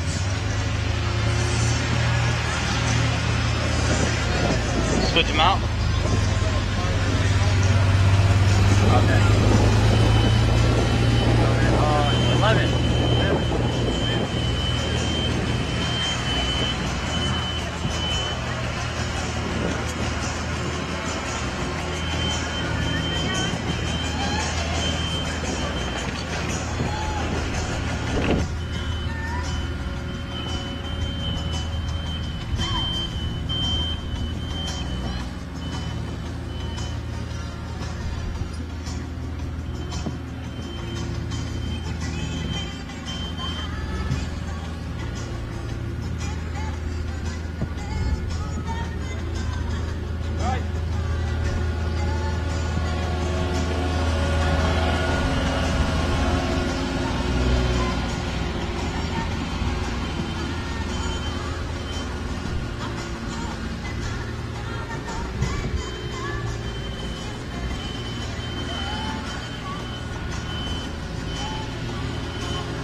Well, we're set ready to pick up the action once again in the Hollow Creek Farms 1 meter 15 competition. Quick recap of our leaderboard once again. It is Jessica Briggs at the top, 69.73. Lucy Delorier for the USA, 72.90, sitting second. And Alan Sohn of the USA, currently in third place, 75.71. Really is closing. It's on top. Lots of congratulations to Argentina and Longines International. And of course, they did it. got that inside the elite set by just 3 seconds of now. Has to go. He takes one of the competitions, 69-17. And back to Chash. Lots of late fight here, of course. Unbelievable prize money, $35,000 for this one. Also, qualification for Sunday for the Longines FEI World Cup jumping qualifier here in NAL International. It's something forcing place to it's on Sunday. It's also a world ranking competition class, the world ranking qualifier. Lots of people for prestigious sets, and we're ready to get back underway. Let's get better stand underway. We're going to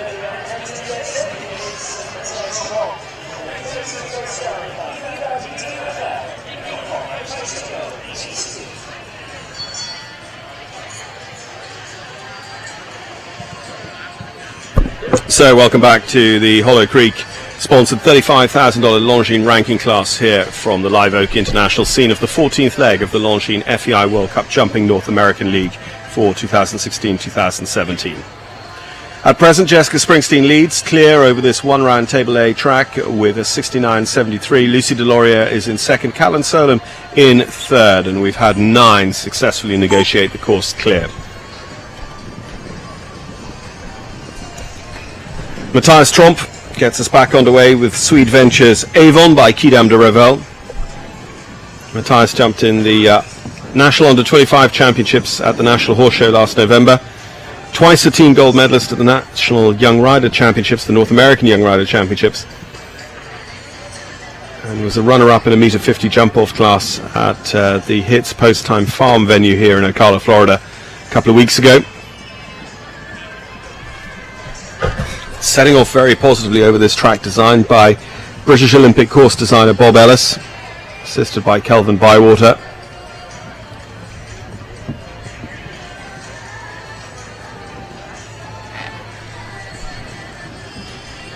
Now, fastest have been jumping this Lugano Diamonds fence at about this, 43 seconds. So Matthias Tromp is certainly having a cut at this class as we get back underway.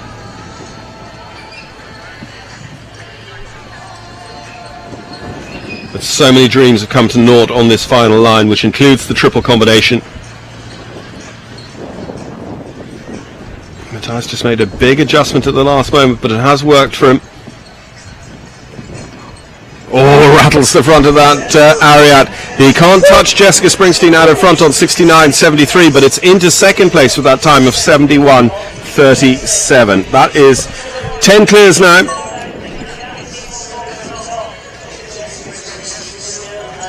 1 for Venezuela, 1 for Ireland, and 8 now for the United States of America, all jumping clear over this track. 193, 193.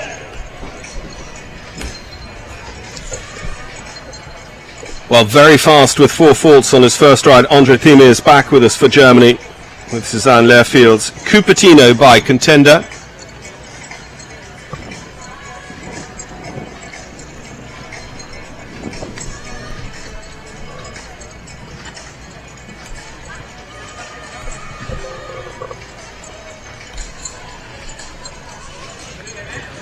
German rider, twice $1 million class winner here in the United States. Returns to us here at Live Oak. Andre jumped with us last year as well. 69.73 to beat, and Andre jumped a 4-fault round earlier on in 71.67, so he currently holds 11th spot.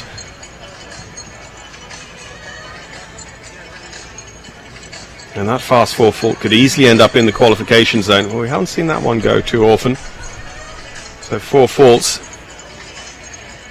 saying if he went clear here, he'd bolt on qualification for Sunday.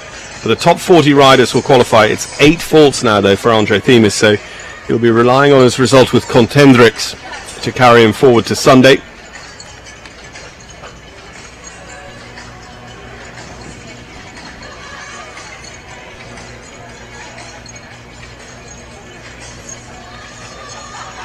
Can he hold it to 8 faults down this final line?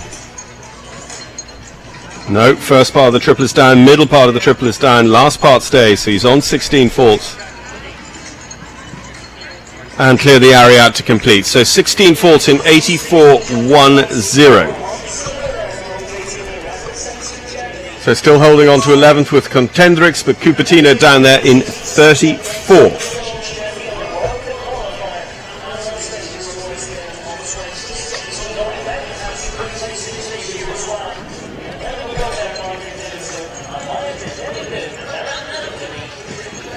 Second pole on the ground was the Lugano Diamonds fence. Our fastest had been over that at about 44 seconds.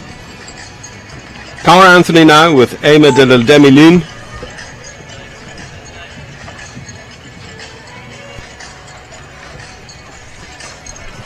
Eleven-year-old mare by Cardento out of a Darko mare.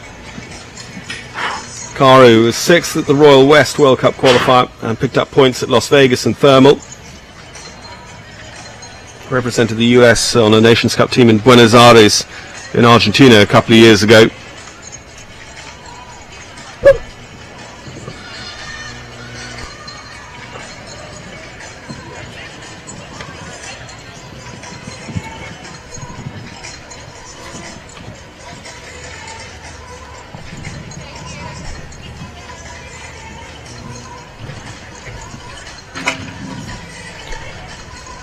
Hollow Creek's caused its fair share of problems, but to be fair, the problems have been well spread around this track.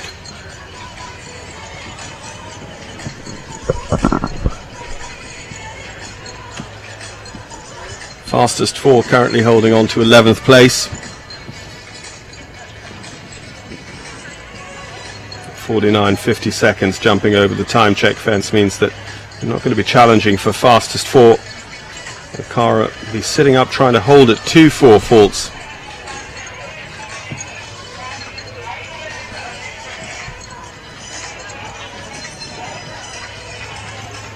(22 combinations in total on 0 or 4).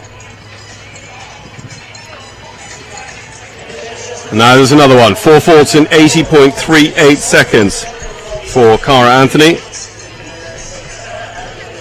Amy de la Demi-Lune into 16th spot.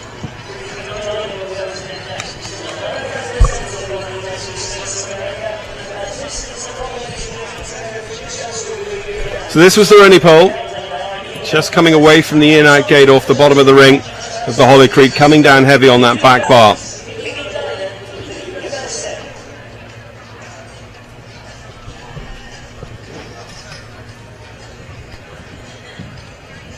So Katie Dinan, Katie with Dougie Douglas, 146. Grant Road Partners horse. 146. This combination on the Nations Cup team for the US at Hickstead in Great Britain, and Katie herself top 10 in the King George Gold Cup. Katie a 4-time World Cup finalist and was on the podium here, 3rd in the World Cup qualifier at Live Oak last year.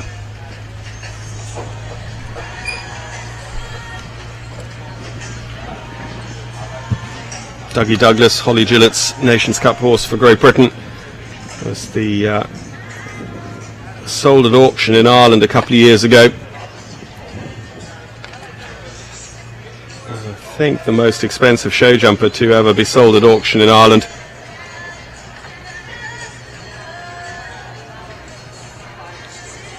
Coming back to the Lugano fence, not as fast as our top competitors.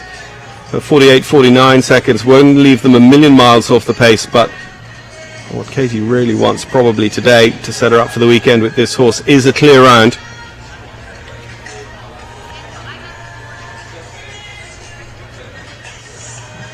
Just pushes the front rail there of the horse flight fence. Just a last moment adjustment sees them clear the triple combination line. The front rail off the Ariat at the last, 79.12 and 4 faults for Dougie Douglas, and Katie Dinan goes 15th.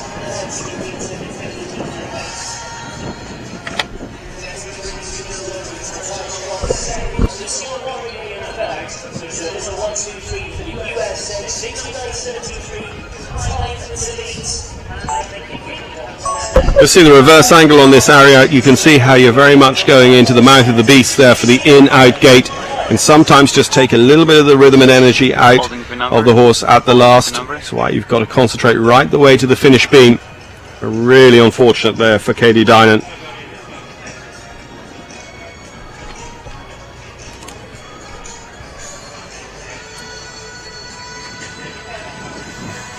Ireland's Christina Kelly with the Kingdom. Kingdom Kelly, an Irish sport horse by Lux out of a Mohill Gypsy mare.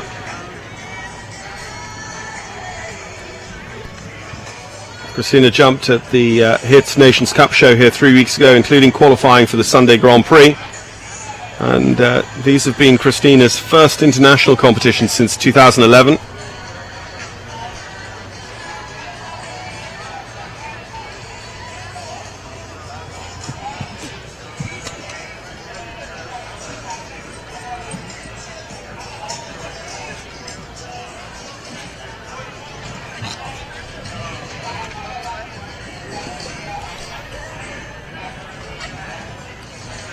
So Jessica Springsteen, our leader at the moment, 69.73. Again, you just get the feeling that Christina's moving along. Going to go outside the decoration here, which will just put them off the pace a little bit. Going to be about 50 seconds over the time check fence.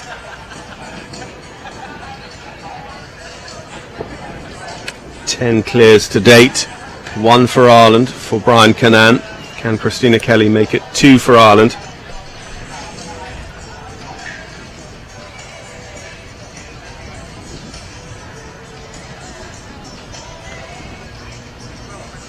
Okay, wrapping it all up for the last. Spots a good one at the Ariat. It's 79.54 on the clock, and clear goes into 8th. Christina Kelly and the Kingdom give us our 11th clear.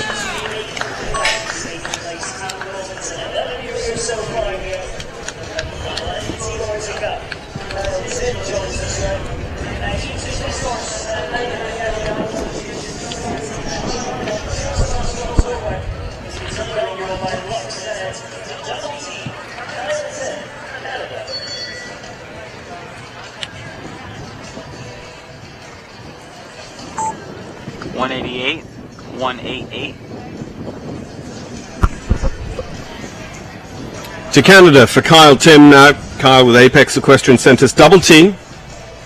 Another Irish bred horse by Lux out of a Cannon mare. Kyle, a returning visitor to Live Oak. Had a couple of good results at the Old Salem Farm May meeting, the 2-week meeting up there in upstate New York last year. And Kyle jumped the Nations Cup show the other side of town at Hits Post Time Farm 3 weeks ago.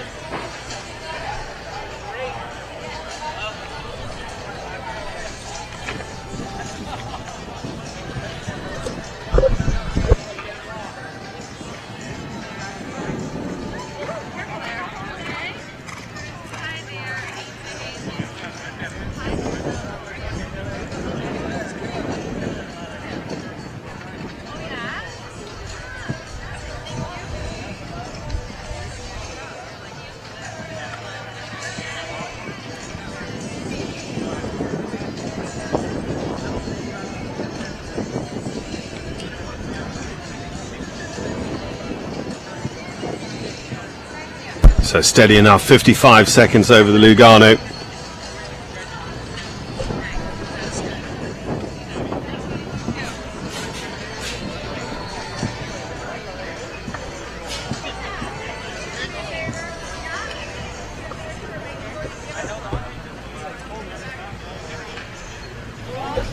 Clear through the triple combination line. It's going to come home. Is it going to be a steady clear for Kyle Tim? The Ariat is the one he has to do. He does it. 84.43 gives us another clear round. But steadily, it is 11th position at the moment. 11 of 12.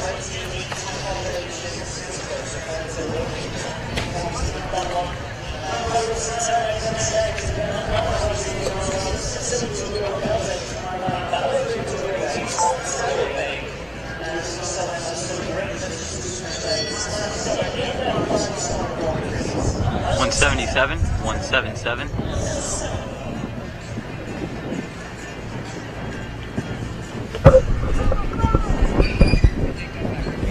So, Paulo Sergio Matteo Santana Filho with Talibé by Balabé de Rouet, rider for El Salvador, been on their Nations Cup team here in Ocala the last 2 years running.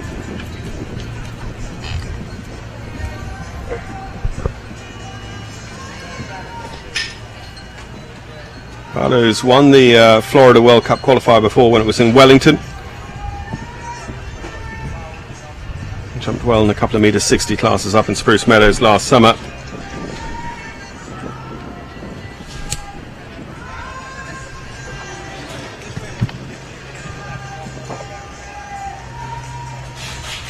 Just trying to take all the inside lines. Just getting them very smoothly. Talibé being very onward after each of the jumps.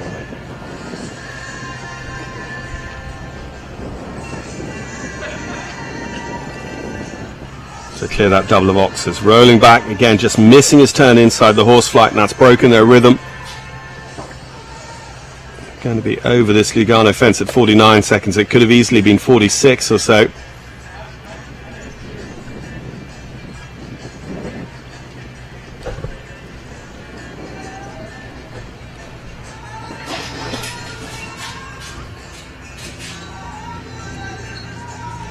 So 12 clears to date. Just one fence away from making it a baker's dozen, 13. And he does so 77.61. That's going to be good enough for 8th position for Paulo Sergio Mateo Santana Fio and Talibé for El Salvador.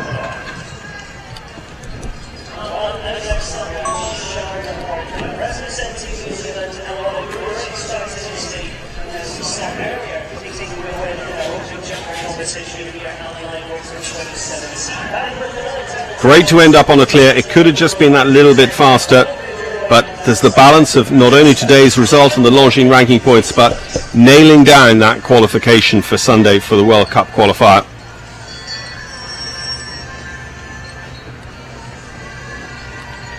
Sian Wardley for New Zealand, the Kiwi Olympian, already taken a win today in the 2 phase. Sian rides Sky Group's Caspar by Contender. Sian was top 10 in the Nations Cup Grand Prix at Wellington, Florida last week with a double clear. And top 10 here in our Live Oak World Cup qualifier last year. The 2008 Olympian has twice been the Grand Prix runner-up at the Central Park Horse Show in New York.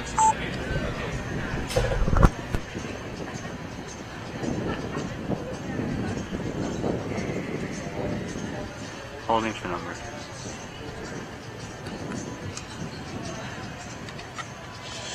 $205. So 69.73 to beat from Jessica Springsteen and Devendi. It really does involve hustling all the way around this track.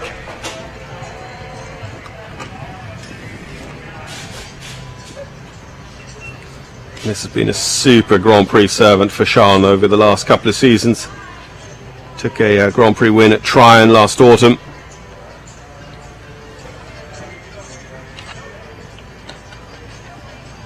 So he goes out wide on his way back to the Lugano. No guarantee it'll give you a clear, but just taking that little bit of extra time might help matters. But 59 seconds over the time check, so even if it's clear, it's going to be down the order.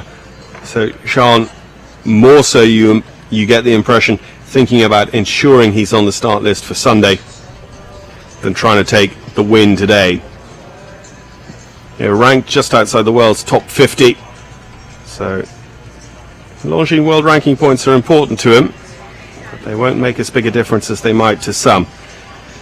That's what he needs. It's clear, very close to the time allowed of 93 seconds, but 91.85, 14th of 14 clears to date for Sian Wardley and Caspar for New Zealand.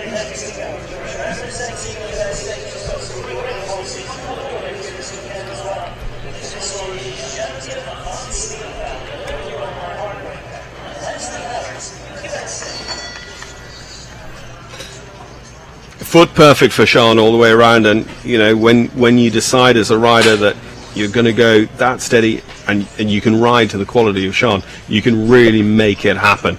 You know, when it's just about making sure you're on the start list for Sunday, you don't necessarily care about today's result as long as you go clear.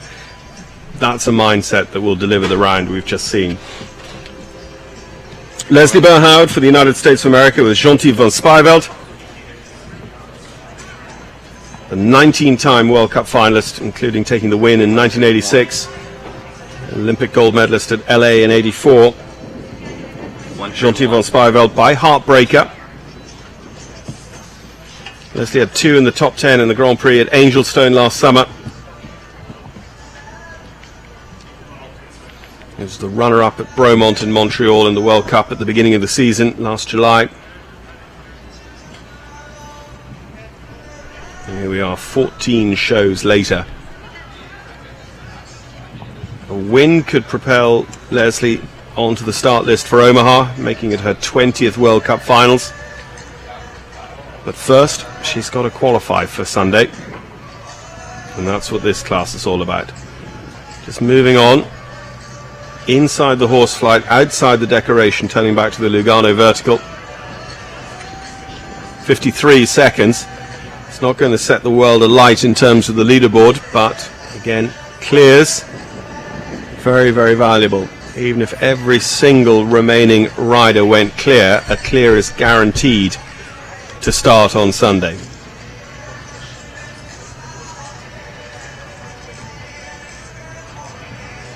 Oh my goodness! It's just a long way off that middle and ended up just not having it at all to come out over the third. The horse just put on the brakes, Jean-Yves van Spijveld, and Leslie comes out the right-hand door, or the left-hand door, and a fall means it's elimination for Leslie. And that's Leslie's only ride, so she won't start Sunday. She won't qualify for her 20th World Cup finals here with us this weekend. Just watching it in replay, just ended up landing so close and near to the back bar, the middle part. Amazingly careful for Jean-Yves van Spijveld, but the carefulness then meant that he just knew he was totally out of shape for that vertical, and rather than, you know, maybe hurting himself to try and take it on, just ends up putting on the brakes. And obviously not something he would usually do, because Leslie was right there. She was that quarter stride ahead, ready to take off over the jump. 157, correction, 157. 157.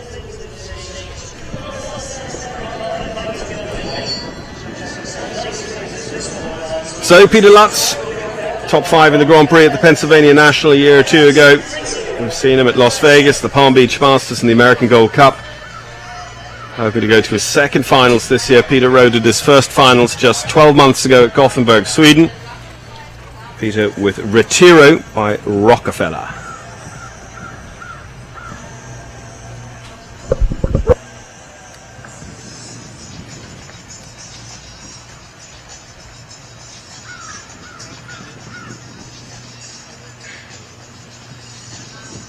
Peter's campaign to the Gothenburg finals helped by a win at Las Vegas last season.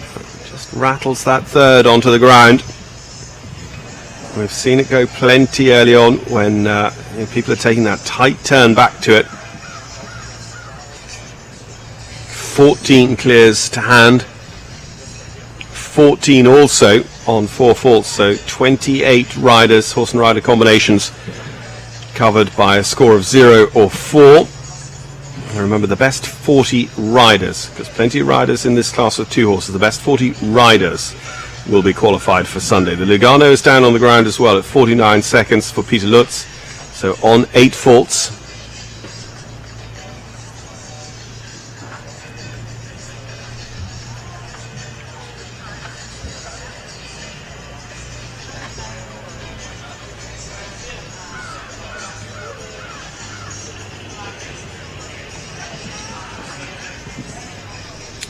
Well, 20 faults, we already know that we've got 40 competitors better than that, so 20 faults is almost certainly going to be out. 81-28 with 20 for jumping, all coming in the latter part of the course for Peter Lutz and Retiro. In fact, I tell one slight lie, because he did have the third fence down, which started the rot for that combination.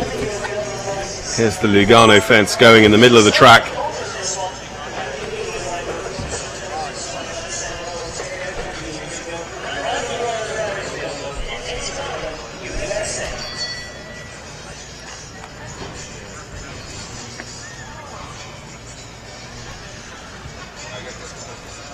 So Aaron Vale already with a clear with Finu. Now going to start the class with his second ride, Carlo by Casal. North Face Farm own this one. Aaron, a class winner 3 weeks ago at the Hits Post-Time Farm venue. He was 5th in the World Cup qualifier at the Washington International Horse Show last October.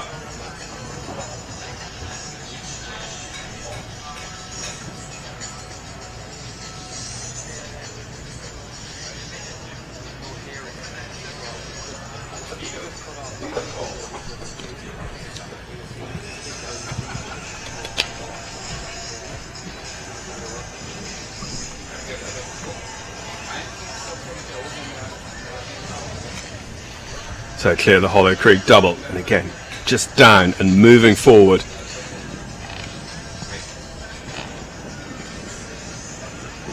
Clear the two oxes, rolling back now to the Lugano Diamonds fence. Carlo and Aaron Vale jump our time check fence at 46 seconds, not bad at all.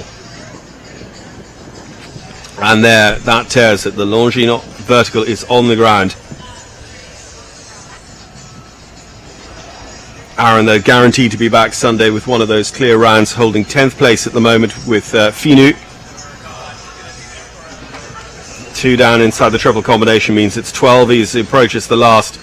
12 is the total in a time of 73.67 for Aaron Vale's second ride, Carlo.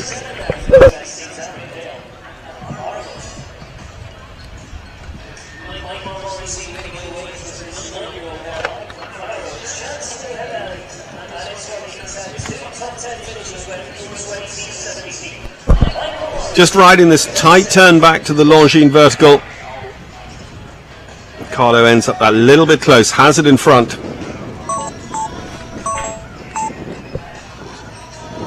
So we welcome forward Michael Morrissey now. Michael with QBS Equestrians, Chance Saint-Emel, Calvaro.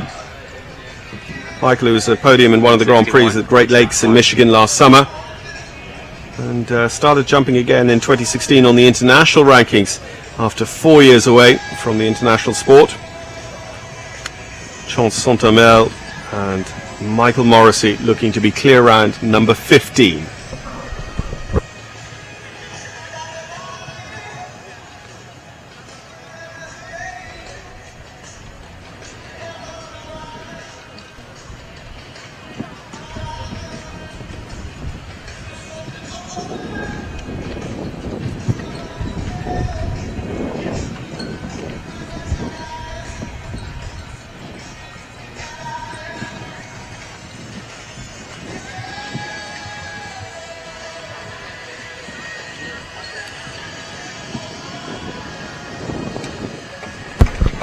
Front rail off the first of those oxes going across the arena.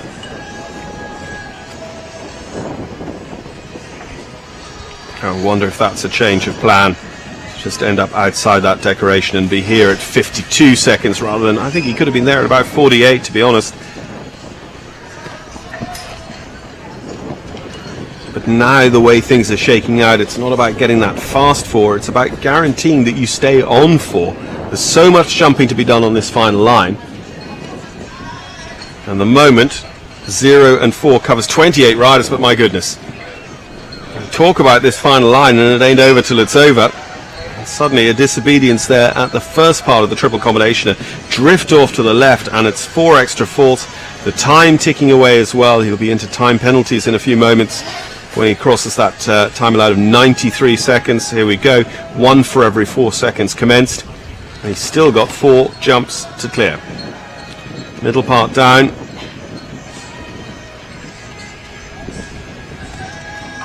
And the Ariad is on the floor as well. So 20 for jumping, 4 for time for Michael Morrissey and Chance Saint-Emel. You see they're ranked 44th.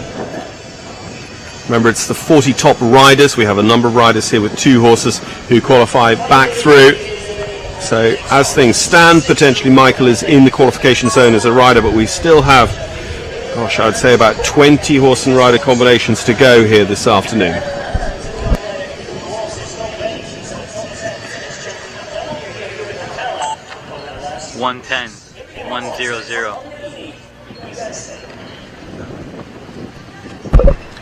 So Haley Waters with Upidelice, that's former Andy Coker ride. Chuck and Dana Waters own Upidelice, the 16-year-old by Andy Almo. So Haley back here to the World Cup at Live Oak for the first time since 2015. Jumped at the Saugerties Million last September, and just a fortnight ago was double clear in the jump-off class, meter 50 class if I remember right, at the 2-star at Hitz Post Time Farm.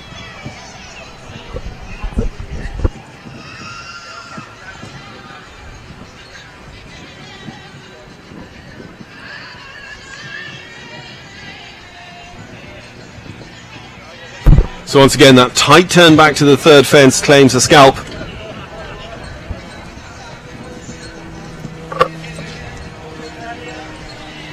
Haley was in early in the class with Quirrent, scoring 16 faults. A 4-fault round here now with Upidelice. Could secure her a place on Sunday, but front and back bar off that ox. It just really came earthbound at the last safe moment. So they're on 8. 34 combinations covered by 0, 4 or 8 faults. 49 seconds jumping our time check fence.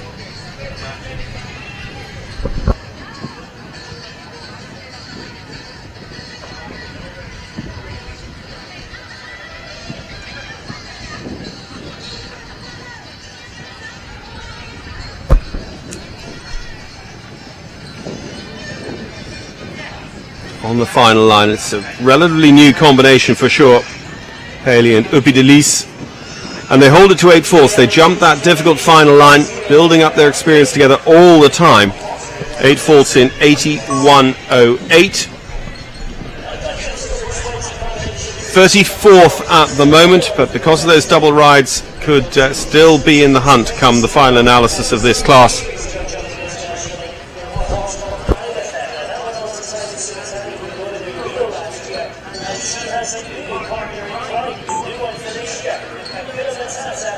.182, 182.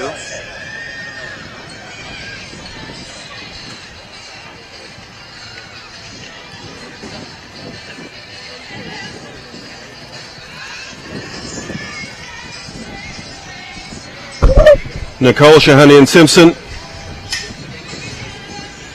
Nicole with Akuna Matata. It's her top horse at the moment. She represented the US at the World Equestrian Games back in 2002 with a Live Oak fence at the very second on course. Is down.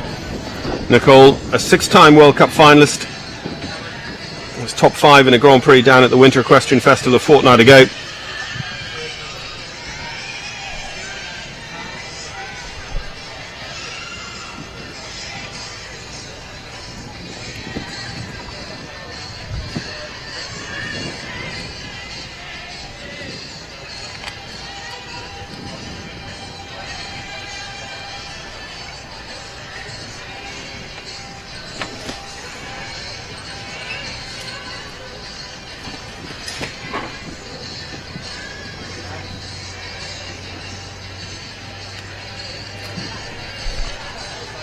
So still just the 4 faults from the second on course. It's important, of course, as we've been saying, to hold it to 4 faults down the final line. As I say, the horse flight goes down, suddenly putting them on 8. 12 faults, I think, is going to leave them out of it. 16 certainly will.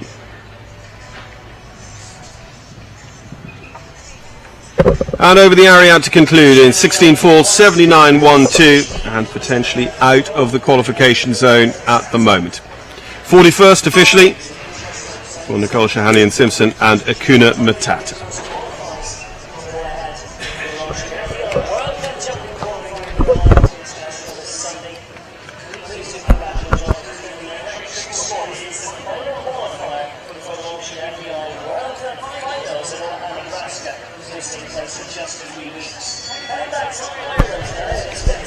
So in very early in the class and gave us our first clear round. He's still inside the top 10 with Jarvis Celtic Mist. We welcome back Captain Brian Cannan. This time he rides Dino, the 9-year-old by Vingino, owned by his parents-in-law, Mr. and Mrs. Robert Stiller.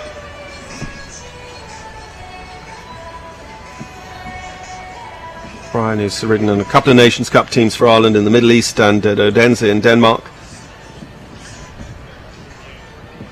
He was top 10 in the Week 4 Grand Prix, the Ariat Grand Prix at the Winter Equestrian Festival. The former Irish Army Equitation School rider, married to American eventer Jules Stiller. She was British based at the time, and now as a family with their baby they've moved here to the US and permanently based here now.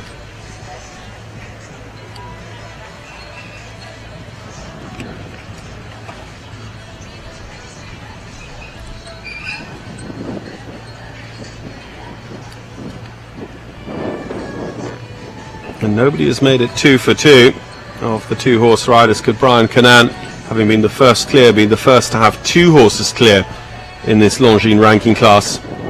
52 seconds as he jumps the Lugano. It's not a world beating time.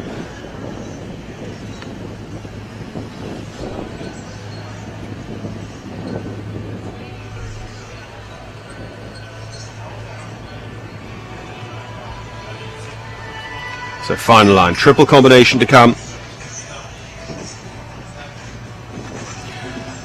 Oh, this is unfortunate. Almost exactly what happened to Leslie Burr a moment ago as well. So comes down on the back bar. The horse just doesn't feel in a good place to take on that vertical. Half commits to it, but I think ending up doing the right thing. So they're on 8 faults. There's 6 seconds also added to the time to represent that the clock has been stopped to allow the course designing team to reset the track. Now when the bell rings, Brian's going to have to come around and he's going to have to jump all 3 parts of the triple combination in order to get to the C element, which he's not yet completed. Any faults incurred at the A and B will be counted.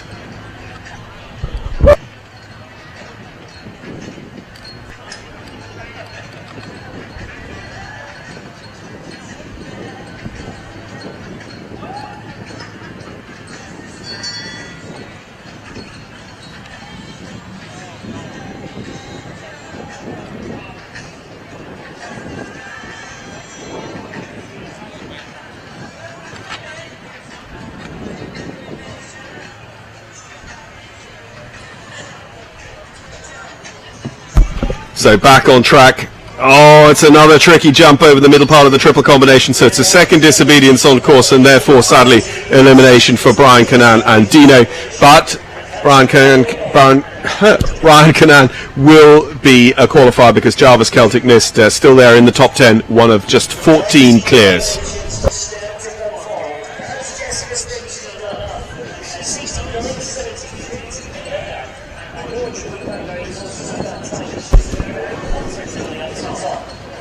This is the first one. Again, comes down on that. And actually, to be fair to Dino, was 90% committed to taking off and having a crack at that vertical.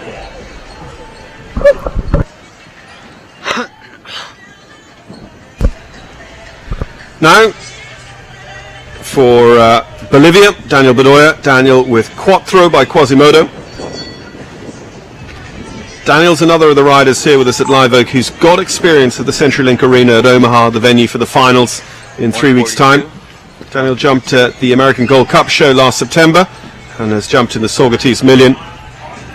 Daniel was third on the podium in a meter 50 class at the Split Rock Jumping Tour, Bourbon International, last October in Lexington, Kentucky.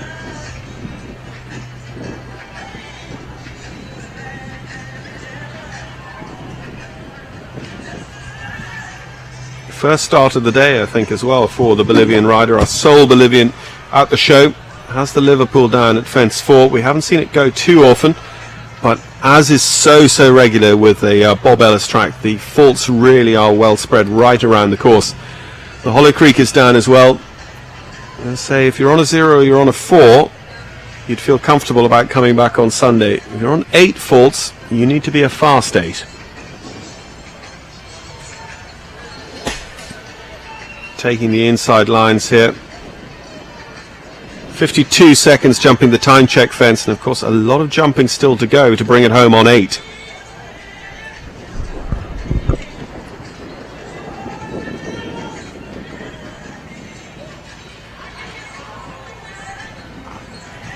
So now he's on 12, and that is going to make it all the more difficult to come back on Sunday. It's just relying on 2 horse riders being in the qualification zone, and people may be electing not to jump Sunday.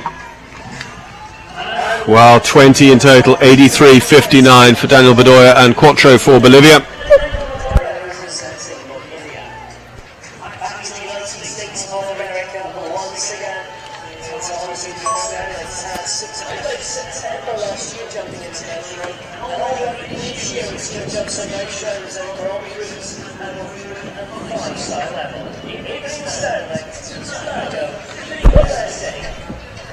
Well, another rider who's in great form at the moment, Adrian Sternlicht.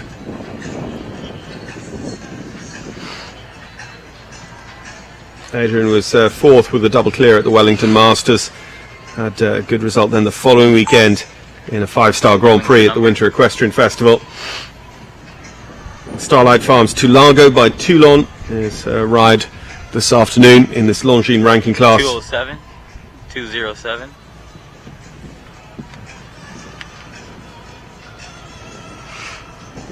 In the 5-star show at Tryon in North Carolina last October, Adrian was top 10 in the Grand Prix.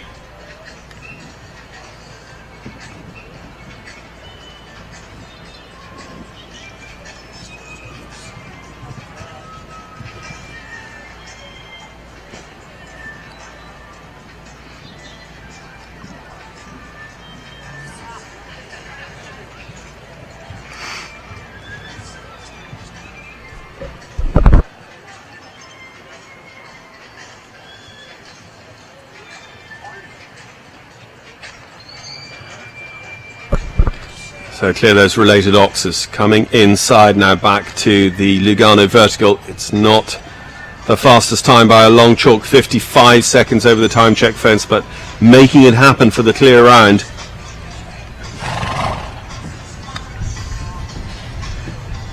Adrian be a real contender come Sunday, but she's got to get into Sunday first.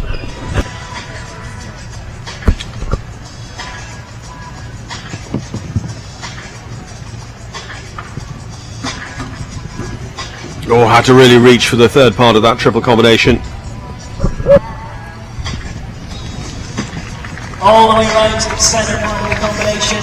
It's 4 faults and 86.74 for the USA team. So Adrian and Tulago on 4 faults, 86.74 is the time into 29th at the moment. It's actually our slowest 4 faulter.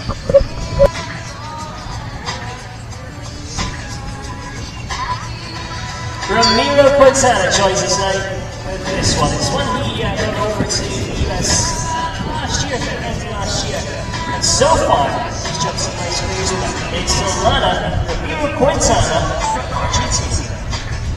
Holding for number. Ramiro Quintana for Argentina. Ramiro, Rio Olympian, 162. rides Iluna by Emerald van Rijtershof. Ramiro was part of the silver medal winning Argentinian team at the 2015 Pan American Games. He's consistently in top 5s and top 10s in meter 60 Grand Prix over the last wee while. He had a good run right up the order in the Hampton Classic World Cup qualifier a few years ago.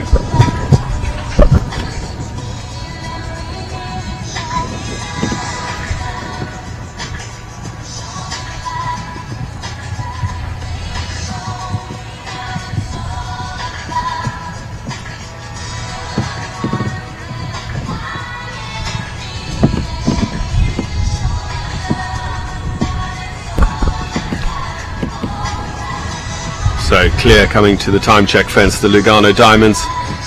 50 seconds, middle of the road time.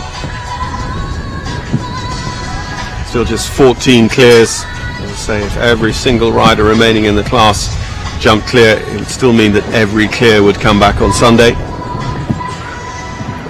And this is a 4. The 4s are still in a good place, but he needs to hold it to 4. Ramiro Quintana now has the middle part of the triple combination down as well, so is on 8. It needs to be a fast 8. 81.30, goes 36th at the moment, so you can see how nip and tuck it is for the 8 faulters.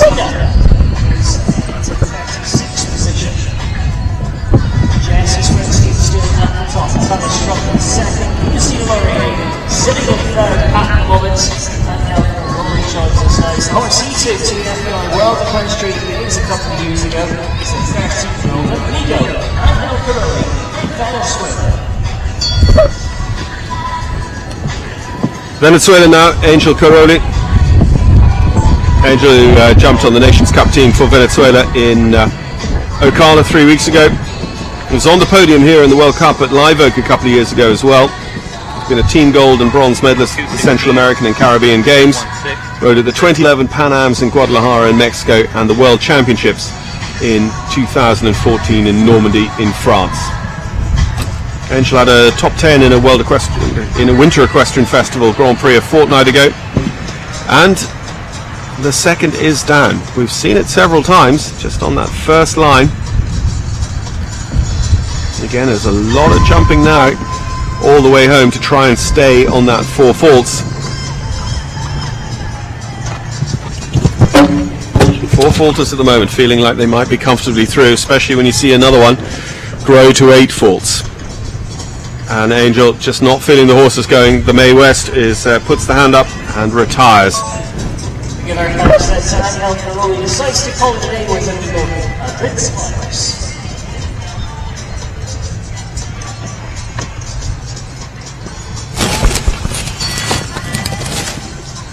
So second fence on the ground there for Angel was the Liverpool at fence 4. And we go to Callan Serlin. Callan, who at VDL Wizard lies 4th at the moment with a clear, so safely qualified as a rider. But those horses that wish to go in the World Cup as well, they must complete a round of jumping this weekend. So Callan now with 5-star partners Davidson by Harley, another of the VDL sires, out of a Chin Chin mare. Say Callan with that second at the National Horse Show Lexington qualifier. Needs really the win this weekend to try and get to Omaha.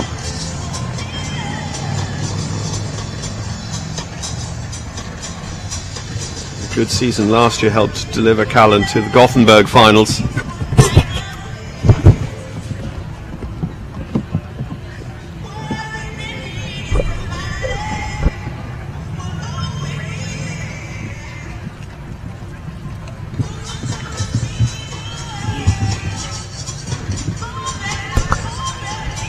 You just see the difference. Our time check fence, we've seen our fastest over it at 43 seconds, and Callan was 2 fences away from it at that time. Just trails the hind legs across the front bar of that oxer, so 4 faults, and now the pressure is on. 4 is good, 8 not so good, but of course Callan on the other side of the same coin is safe because Callan has a clear with Wizard.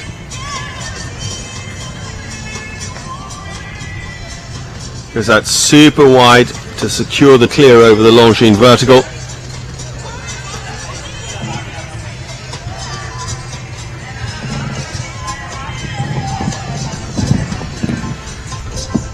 Well, on to 8 faults. 12 with the front rail off the oxer in the middle of the triple combination and into time.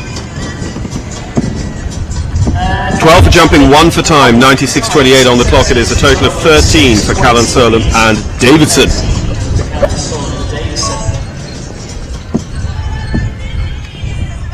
Having looked at the riders still to come, we've got Ben Meredith, and Hunter all the way with another Brittany Ralph. Little approaches over. Jessica Springsteen still leads with our only sub-70 second time, 69.73. Matthias Tromp in second, Lucy Deloria in third, Callan Serlin in fourth with VDL Wizard, Hunter Holloway in fifth with VDL Bravo.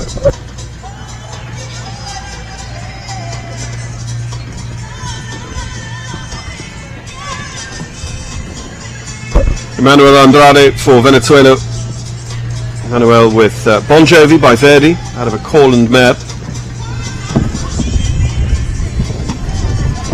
Jump Nations Cup here in Ocala 3 weeks ago. He's been to the Nations Cup final for Venezuela as well.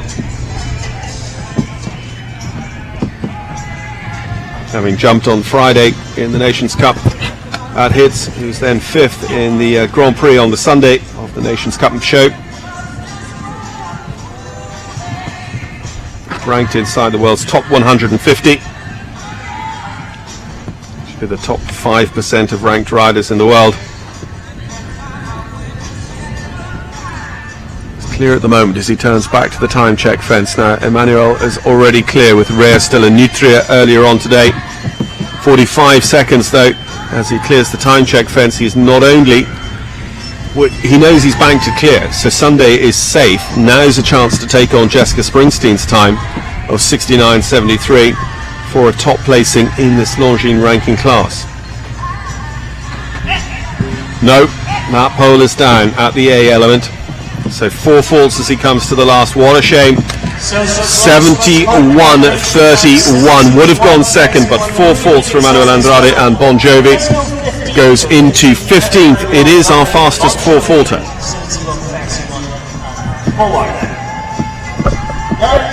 Great Britain, the horse that led there to the Rio Olympic Games last year. It's the 14-year-old stallion by Clinton, Tic Tac, and there, Great Britain. Actually ended up chesting that bar out of the front part of the triple combination. And Emmanuel with 2 in the top 15 at the moment, completing that all-important clear for Rea still in Nutria, holding 11th, but 11th is good enough for Sunday. Ben Mayer. Ben ranked in the top 1% of riders in the world at the moment, rides his own and Jane Forbes Clark's Tic Tac, the son of Clinton, and he rode at the Rio Olympics. Ben was second in the World Cup qualifier at the London International Horse Show at Olympia just before Christmas.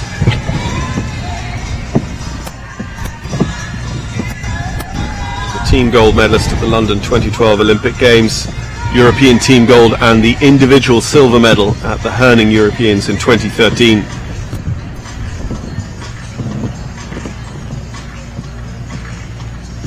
He's won all of the big British classes. He's won the King's Cup at Hickstead at the Royal International Horse Show. He's won the FEI World Cup Jumping Qualifier at Olympia and the Longines Global Champions Tour Grand Prix of London as well.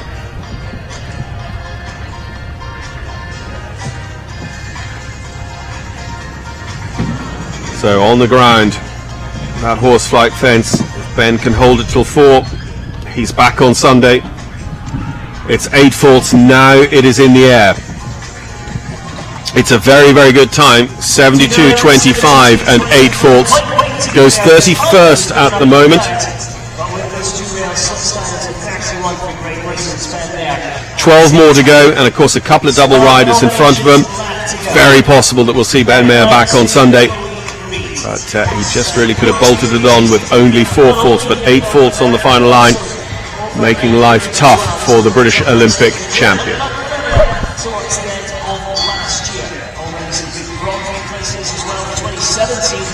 Logan Reed, no darker for the USA. 103, 103, 103.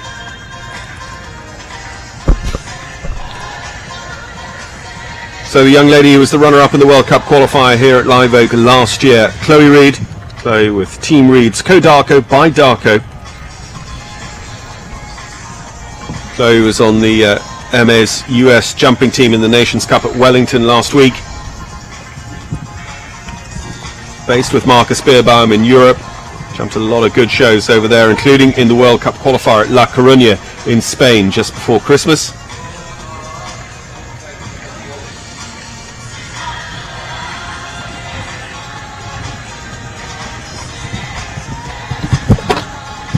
Marcus Beerbaum with a fast 4 fault, helping him come back on Sunday. He'd like to see his student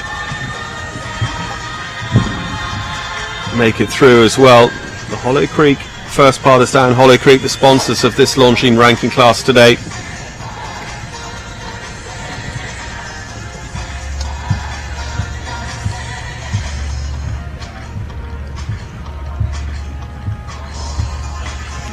.50 seconds on the clock, so not going to set the world alight time-wise.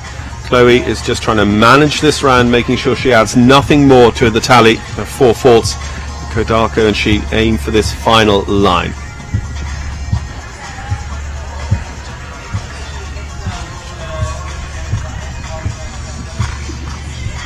One more to go. 4 faults should be enough for Chloe Reed at her family's show. Oh, it's 8 faults, 78.63. 35th at the moment for Chloe. And see how quickly the paradigm changes in this qualifying class. We're thinking about those top 40 riders.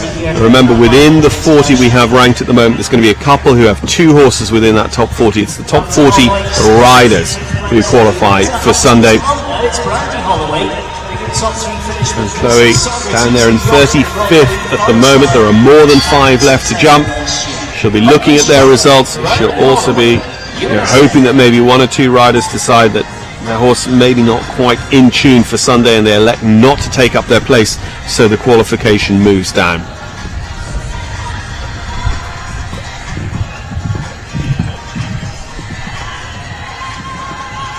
Brandy Holloway, Brandy with Hayes Investment Corporation's Lucky Strike by Lacino. 174, I believe. 174. Out of Sir Shostakovich mare. The first on the floor for Brandy.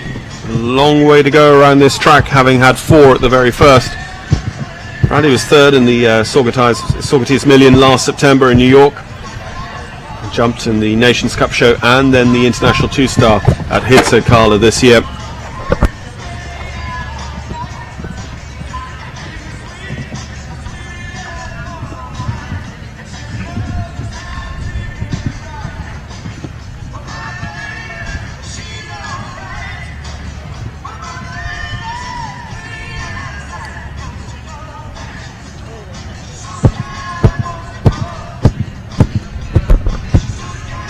.44 seconds, it's a very good time back to the Lugano.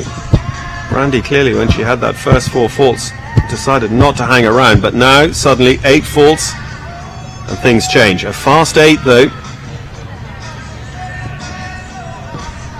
will help matters. At the moment 40 combinations have 0, 4 or 8, and it's going to stay as 40 because now we're on 12 faults thanks to the triple combination.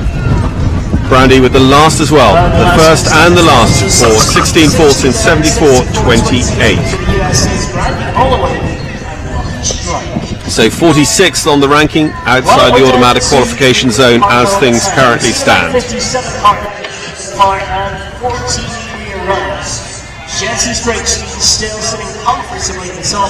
Matthias Sharp in second, Lucy Delorier in third, on 69.72. So Hunter Holloway in 5th, Callan Solom in 4th, Lucy Delorier holding 3rd, Matthias Tromp in 2nd, and Jessica Springsteen in front with Devendi. 50 Shades, Claire Torres, Columbia. 194, 194. Back to Colombia for Andrea Torres. Andrea with 50 Shades.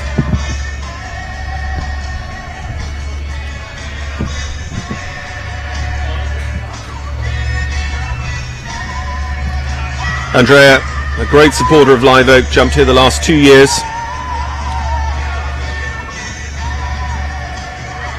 Been jumping internationally this spring at hits at Post Time Farm, including in the Nations Cup meeting 3 weeks ago.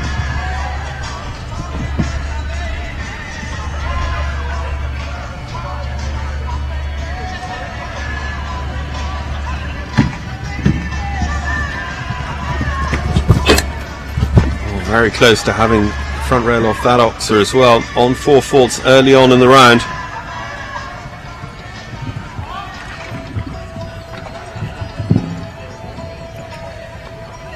Hollow Creek now as well, the B element there, just really onward.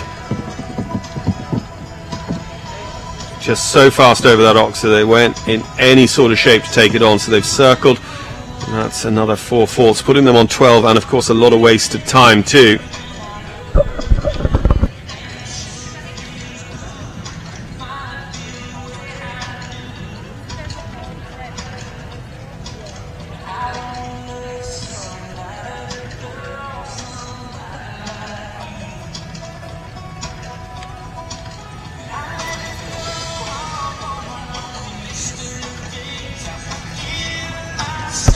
So on the final line, still really taking the bit and galloping down at these fences. Andrea with the middle part down with 50 Shades on 16 faults, again outside the automatic qualification zone, 16 faults in 90.29 seconds. It's going to put them 51st. 50 Shades. Lisa O'Keefe standing by her. She represents the USA, and this is a horse that she's been jumping internationally for a couple of years now, of course here in North America, and also over in Europe as well. It's a 10-year-old called Hitchcock. Lisa O'Keefe rides the USA.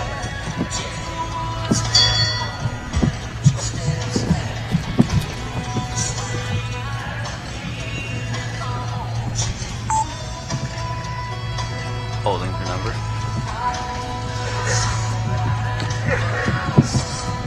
Riding Hitchcock van der Broekant now, it's Alice Oken, High Hopes Farms horse by Cantoro, out of a Heartbreaker mare, Belgian warm blood breeding on this one.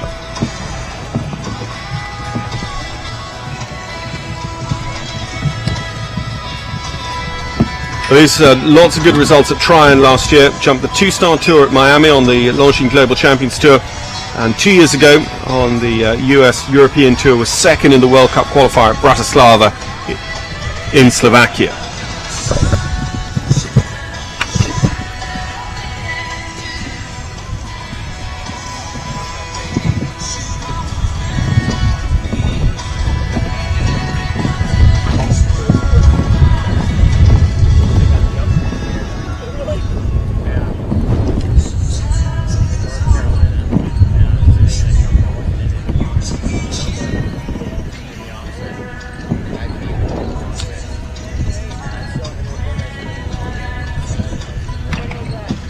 So the Lugano fence is down for 8 faults total now. Let's say the 4 faulters feeling very comfortable. There are 30 combinations covered by 0 or 4 faults. And of course there'll be the odd 2-horse rider amongst them as well.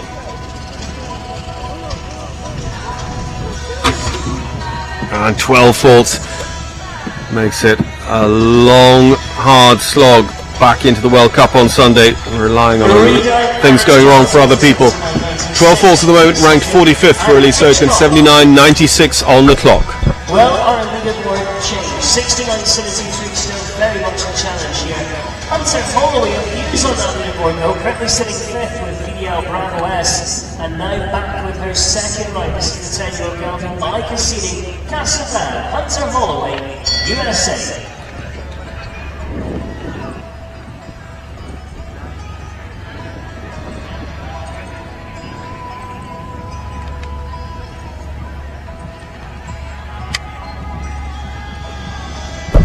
Next to go, Hunter Holloway with Casavel, the 10-year-old by Cassini.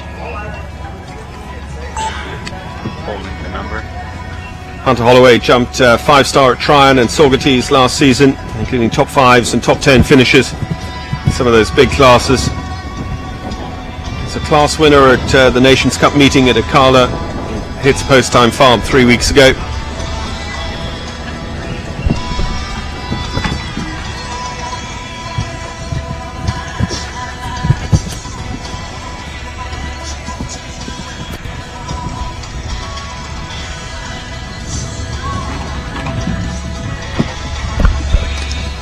So carrying 8 faults early on, and again, whilst 4 feels really comfortable, 8 faults is potentially out of action on Sunday. 12 faults is down the order.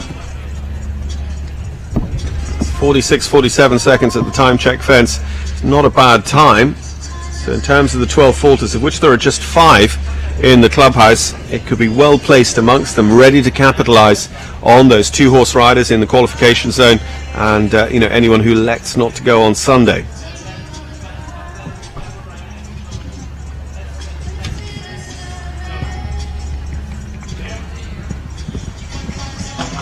So 16 faults. The last is down as well. 76.19 with 16 faults.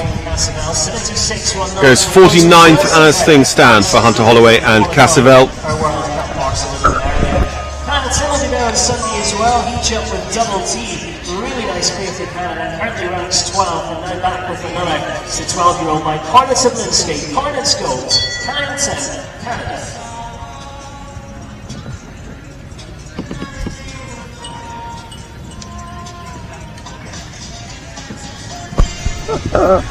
Kyle Tim with the son of Cornet Obolensky, Cornet's Gold. Kyle for Canada. Jumped here last year at Live Oak. Jumped at the Nations Cup show at Hits Post Time Farm 3 weeks ago. 187. 187.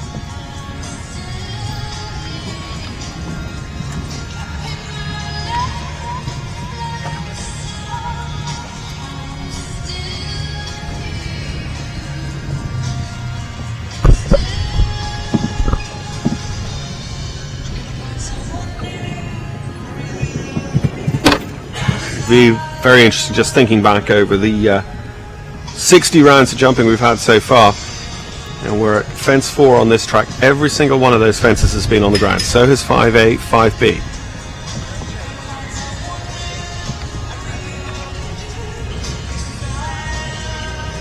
Six and 7. We've seen faults at both of those officers on the related line. This Lugano vertical has certainly been down on the ground a few times.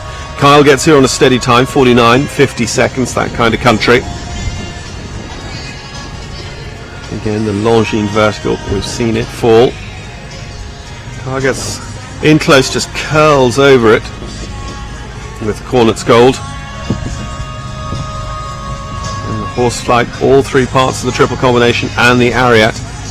You know, we say faults are spread right around the track. And yet, it's not very rare that you see a course that has had every single fence on the ground. But we've been waiting a long time for that. It is clear round number 15, and it goes the way of Kyle Tim and Cornet's Gold. So they are safely through to Sunday, or Kyle here with a couple of horses. 81.87 on the clock. It's 11th best of our 15 clears at the moment. Always me, Ben Meredith, for Australia.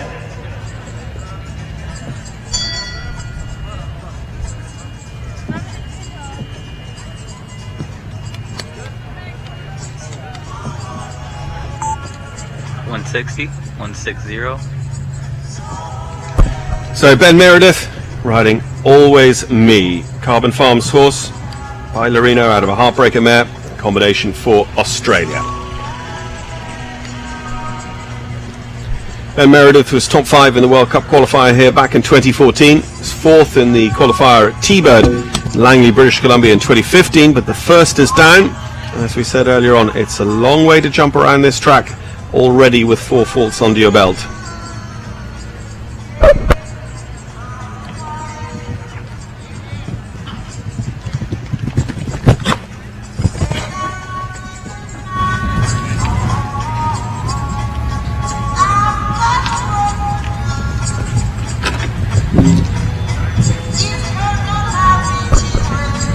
So 8 faults, coming back on Sunday with 8 faults is still possible. As things currently stand, they can't afford anything else, and there's a lot of jumping questions still to be answered on this track. 48 seconds, so it could be a pacey 8 faulter if he can stay on that score.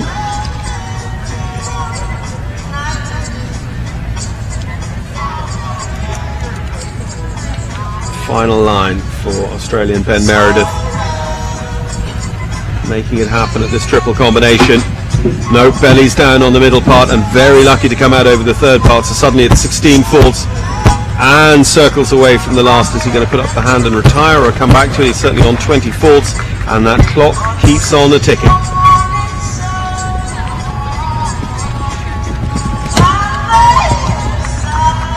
$89.19 on the clock, nothing for time, but 20 jumping for Ben Meredith and Always Me. Representing Australia. Well, we're down to just 5. Jesse Springsteen leads, Matthias Trump in 2nd. Lucy Delorier currently in 3rd place. Some really good ones to come though. And Hardin Toll's next, representing the USA. So there you see our little quick leaderboard of our top 6, including Jessica Springsteen, Devendi S, still our best time of anyone all day, 69.73. Not only our fastest clear, our fastest of any competitor today. Looking for his place to head to Omaha this weekend.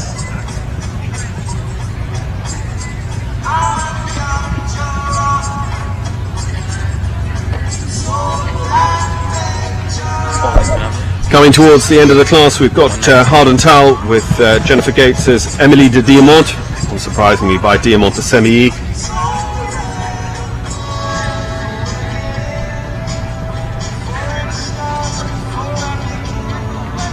Harden was 4th at T-Bird, 11th at Del Mar, top 10 at Sacramento, and into the jump off at the National Horse Show. He's well up the standings at the moment. Gothenburg World Cup finalist last spring, was his second finals. Harden was top 10 in the Longines Los Angeles and Longines Paris Masters Grand Prix. Another high-ranked rider here with us from inside the world's top 50.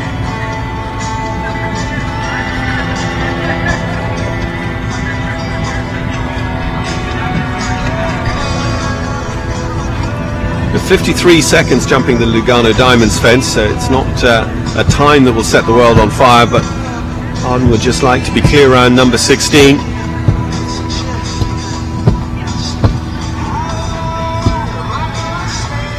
Remember, at the moment, 0, definitely back on Sunday. A 4, almost the same, back on Sunday.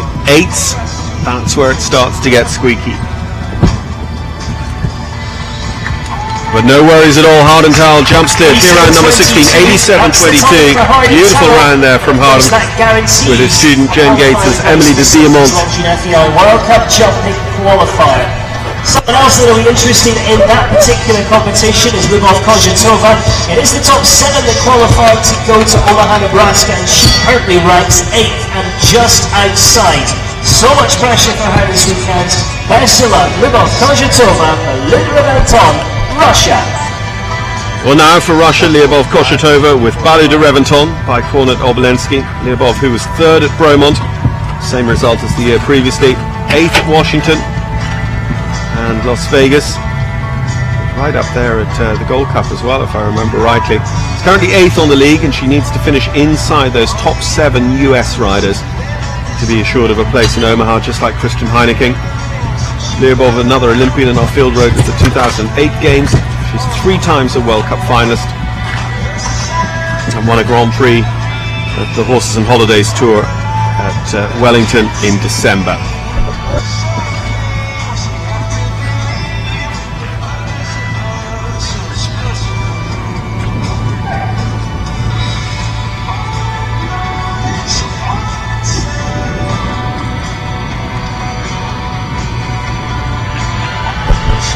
Lyubov, Balu de Reventon always just give the fences so much high. 55 on the clock as they jump. Regularly plagued by a time penalty, but 93 seconds available here. Coming down the final line.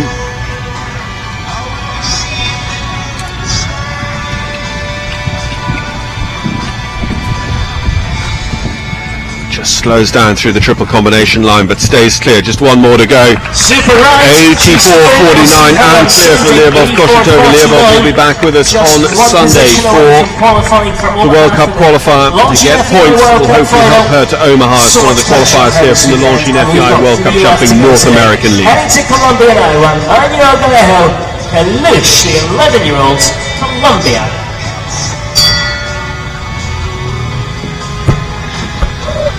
So Lyubov in 14th place, Charlie Jacobs in 15th. We have 17 clears now. And it's now guaranteed that everyone on 0, everyone on 4 will be qualified through.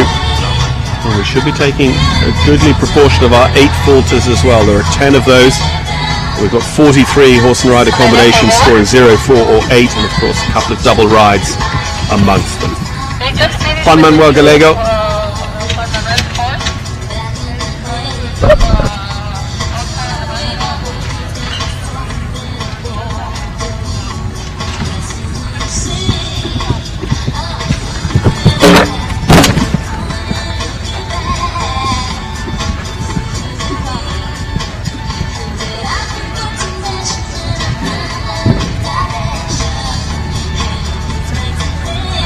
So Claire McKean on course, Claire with Ergast van Kieselhoff by Thunder van der Zoethoven.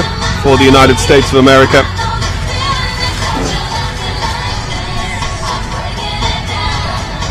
So on 8 faults, needs to be a fast 8, 50 seconds as they clear the Lugano. It's not a bad time.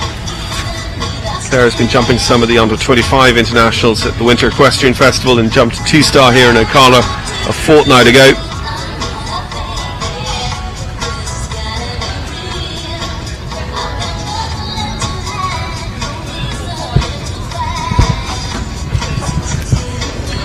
So clear the triple combination line, coming on towards home on the 8 faults.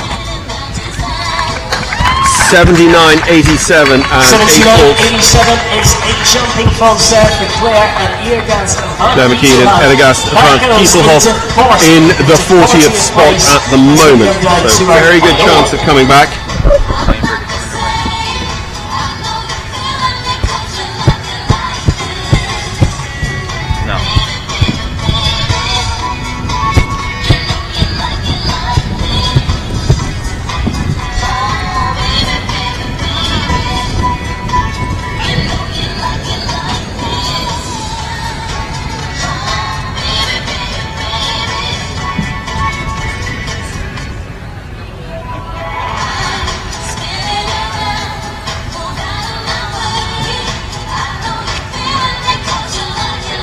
Well, if you are following our order of go, Juan Manuel Malaysia will compete, but he's currently with the farrier. His horse lost a shoe, so we're getting that sorted out.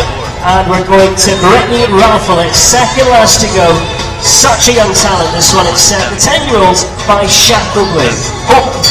So last on the list, Brittany Ralphovitz, but won't be the last to jump. Juan Manuel Gallego for Colombia, with Kolosh van der Broek just lost a shoe, so that's all being fixed up, and Juan Manuel will be with us just as quickly as possible.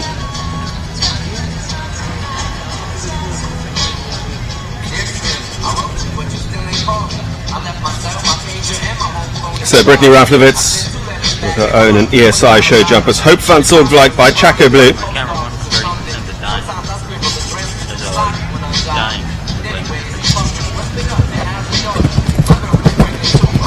Brittany already safely back for Sunday, had a 4-fault round earlier on with Hilton van der Brepoel.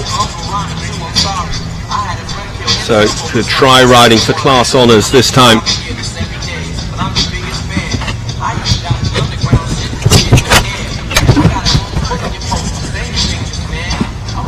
So turning back to the Hollow Creek fence. Hollow Creek, the sponsors of this afternoon's $35,000 Longines World Ranking class.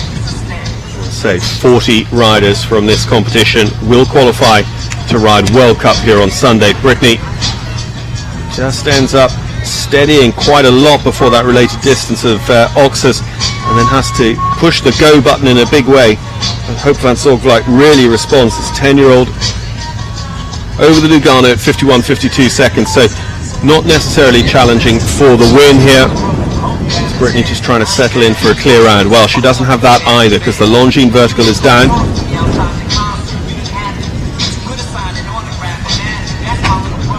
And the back rail of the horse flight, so on 8 faults. As I say, Brittany is on 4 with her first horse, so safely back on Sunday.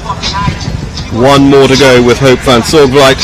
She'll have the choice of those horses for Sunday's World Cup class. 8 faults and 81.64. So we'll rank that 44th at the moment. Brittany Ralphovitz and Hope van Zorgvliet for the United States of America on that total of 8. Live Oak International 2017. Quick reminder, lots of international sports enjoyed here throughout the weekend. Some of the best drivers in the world. So 17 cheers, just 1 more to jump at the moment. In 10th place is Aaron Vale with Filou. Christina Kelly with the Kingdom for Ireland is in 9th. Paolo Sergio Mateo Santana Filho for El Salvador and Talabé in 8th. Captain Brian Kernan for Ireland and Jarvis Celtic Mist in 7th. They gave us our first clear round of the day.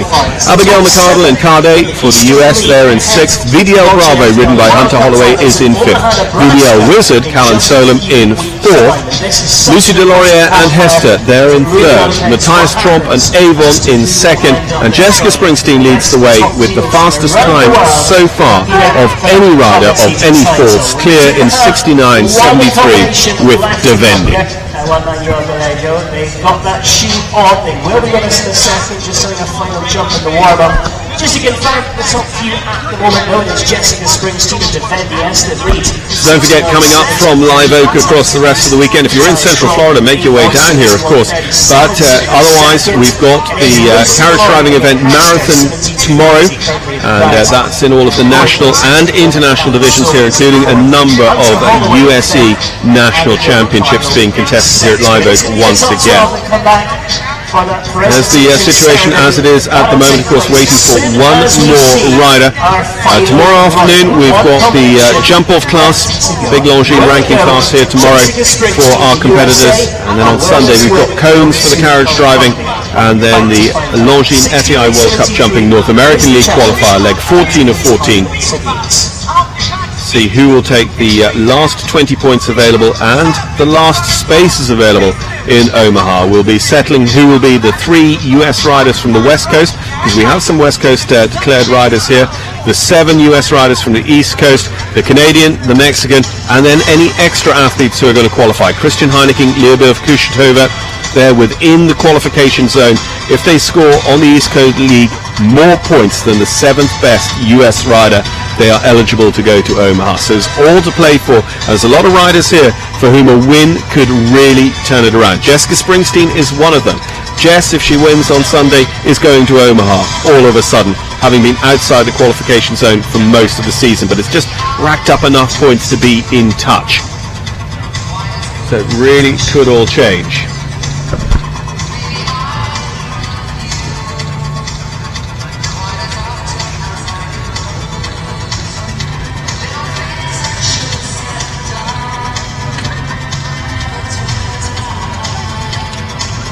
So here comes our last and representing Colombia, Juan Manuel Galejo and Kulash, our last to go here in this one-round competition.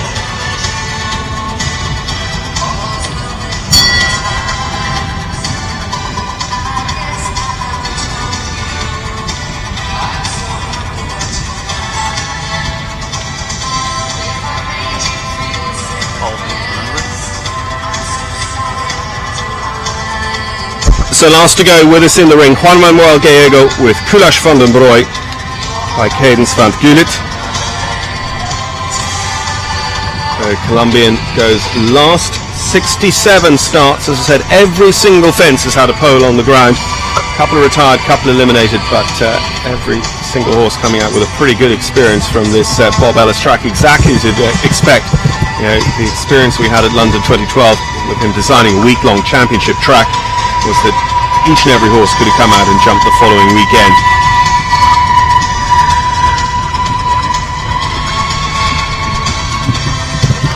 So 17 have jumped clear. As we know, a clear or a 4 will guarantee Juan Manuel Gallego a start on Sunday. The 8 falters. I think a lot of them are going to get through, because with a score of 0, 4 or 8 covers 45 competitors, and that's 45 horse and rider combinations. And suddenly Juan Manuel is on 8. But within that we take out the people who have 2 horses within that qualification zone. It's 40 riders who qualify for Sunday, and also then 1 or 2 of them might already know in their minds that they don't want to run the horse meter 60 World Cup qualifier here on Sunday. So there might be 1 or 2 elect not to take up their space, and qualification would move down. So those on 8 feeling pretty good, I think. Here's another one coming home on 8, but a lot of jumping, as we've been saying, still to do. This triple combination has claimed plenty of scalps. Juan Manuel Gallego, they're jumping well through it, just the Ariat to go. So there are 46 horse and rider combinations scoring 0, 4 or 8 today. There are 40 places available for riders in the World Cup qualifier come Sunday. Juan Manuel Gallego and Kulash van den Broek ranked 38th with a fast 8 falters 78.03. Representing the USA with Defendies, a winning time 69.73. Matthias Trump again for the USA, and Avon finishes in second, and Lucy Laurier for the USA finishing in third. So those 17 clears have certainly proved very, very valuable, and Jessica Springsteen laid it all out today. Defendies 69.73 on the clock for the win in front of Matthias Trump and Avon. USA taking the top 6 places with Brian Canan, who gave us our first clear for Ireland, and Jarvis Celtic Mist in 7th. Then it's Para Sergio Mateo Santana Filho with Talibé for El Salvador, man who's represented his country at the Nations Cup in Ocala the last 2 years running and jumped very well indeed as well. Christina Kelly also in the top 10 for Ireland. Aaron Vale, Kyle Tim for Canada, Emmanuel Andrade for Venezuela, Kyle Tim, Lyubov Koshetova, Charlie Jacobs, and then Sean Wardley with our slowest clear in 91.85. Already a winner today. Sean is a winner again because he is definitely back for the World Cup qualifier come Sunday. These 4 faulters all going to come through as well. Ben Mayer, Cian O'Connor there, so he's got a place. Christian Heineken back for Sunday as well, and he needs those points. 8 faults here for Jorge, Brittany, Ramiro, Haley, Peter Lutz, Claire McKean. The 12 faulters kind of out of it at the moment, barring incident and a lot of people electing not to take up their place. And as you can see, some of the names coming around again as well because of those 2-horse riders. Ben Meredith, always me, he just had the 1 start, as did Michael Morrissey, Chance Saint-Emel, so not coming back. Leslie Berhoward, Leslie needed points here, and Jean-Thiel van Spijveld just not coming through that triple combination the way she would have liked, so unfortunately elimination as a result of a fall. Brian Canan, second ride, Dino there, eliminated for 2 disobediences in the triple combination as well. So you can see a real mixed bag for some of our riders, and a very interesting starting list starting to develop for the Longines FEI World Cup jumping qualifier come Sunday here from the 26th annual Live Oak International, incorporating World Cup jumping and world-class carriage driving here once again in Central Florida, this beautiful estate just outside Ocala in Marion County, the horse capital of the world. Thanks so much for being part of our broadcast today. Of course, awards ceremony coming up here very shortly from the big ring at the Live Oak International. We look forward to talking to you tomorrow. We'll bring you the coverage of the marathon and the carriage driving events, and then in the afternoon our next Longines World Ranking class in FEI World Cup jumping here from the Live Oak International. Talk to you then. On behalf of our team here at Hollow Creek Farm, a great supporter of show jumping here at Live Oak and of course in North America.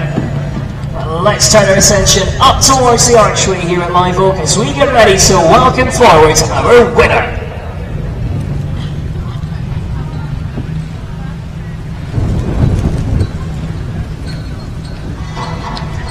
Well, here we come, led of course by your winner here in the Hollow Creek Farm 150, Jessica Springsteen, and Fendi S takes the title for the USA.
Well, with our top 12 assembled, we get ready to say many, many congratulations to our winner here, Jessica Springsteen and Fendi S. We ask that you please join with us and stand as we salute our winner with the playing of her national anthem.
once again, huge congratulations to our winner, Jessica Springsteen, and Vendias takes the victory for the United States of America.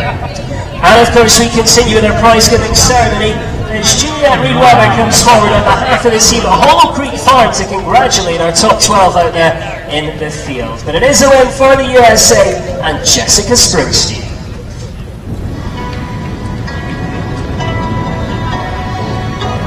Second place goes to Matthias Trump for the USA, and of course it's a third for Lucy Delorier, also for the USA. Continuing on in the whole nation for fourth place, Callum Solomon fourth, Hunter Holloway in fifth, and it's Abigail McCardle taking sixth place. Lower placings, and Brian Kernane takes seventh, Paolo Santana in eighth, Christina Kelly ninth, Aaron Vale 10th, and Kyle 10th finishing in 11th with Emmanuel Andrade in 12th place. So huge congratulations to all the riders down there in the lineup this afternoon, and especially to our winner, Jessica Springsteen and Vendi S. Chester Weber also joined his sister Juliet in congratulating our athletes here in the lineup this afternoon. Of course, plenty more action to enjoy throughout the weekend here at Live Oak International. Looking ahead to Sunday, of course, the big one, the Longines FEI World Cup Jumping Qualifier.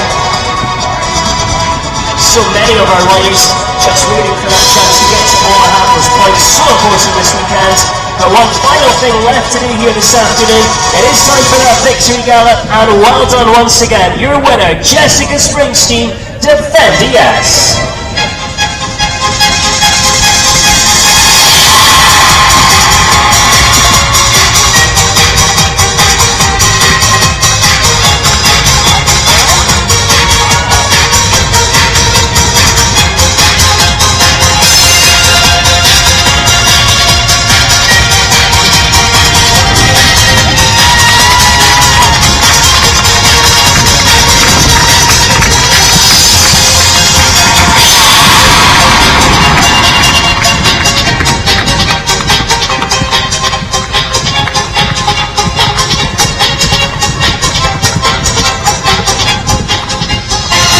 Well, once again, huge congratulations to Jessica Springsteen, our winner, to Martina Trump in second, and Lucy Delorier in third place. We get those official photographs now, and of course we look ahead to another day here at Live Oak International with top driving and jumping to look forward to here tomorrow. But from all the team, have a great evening.